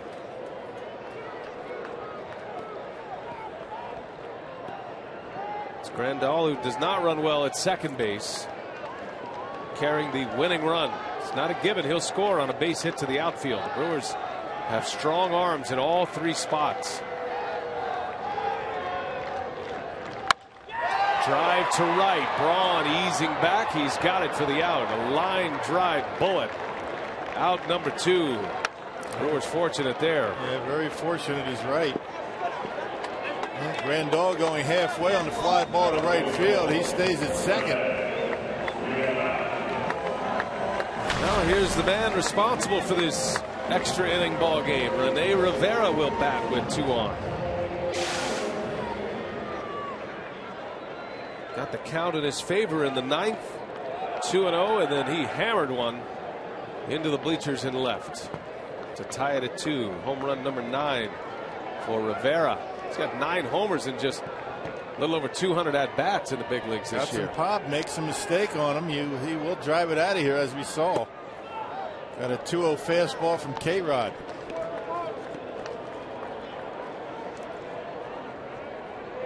Padres have left 9. And quite often they've had not just their leadoff batter reach base, but their first 2 hitters reach base. 1-1.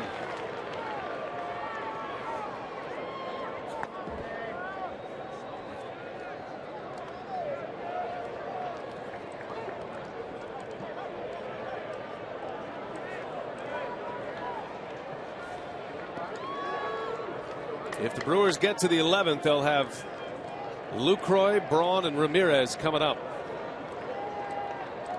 The best part of the order. Duke's trying to get him there. 1-1 pitch. Rivera. There's a shot. Base hit. Rounding third. Here comes Gomez's throw all the way through, and the Padres win. And Rivera does it twice. He ties it with a homer. He wins it with a single. And the Brewers let one get away tonight in San Diego.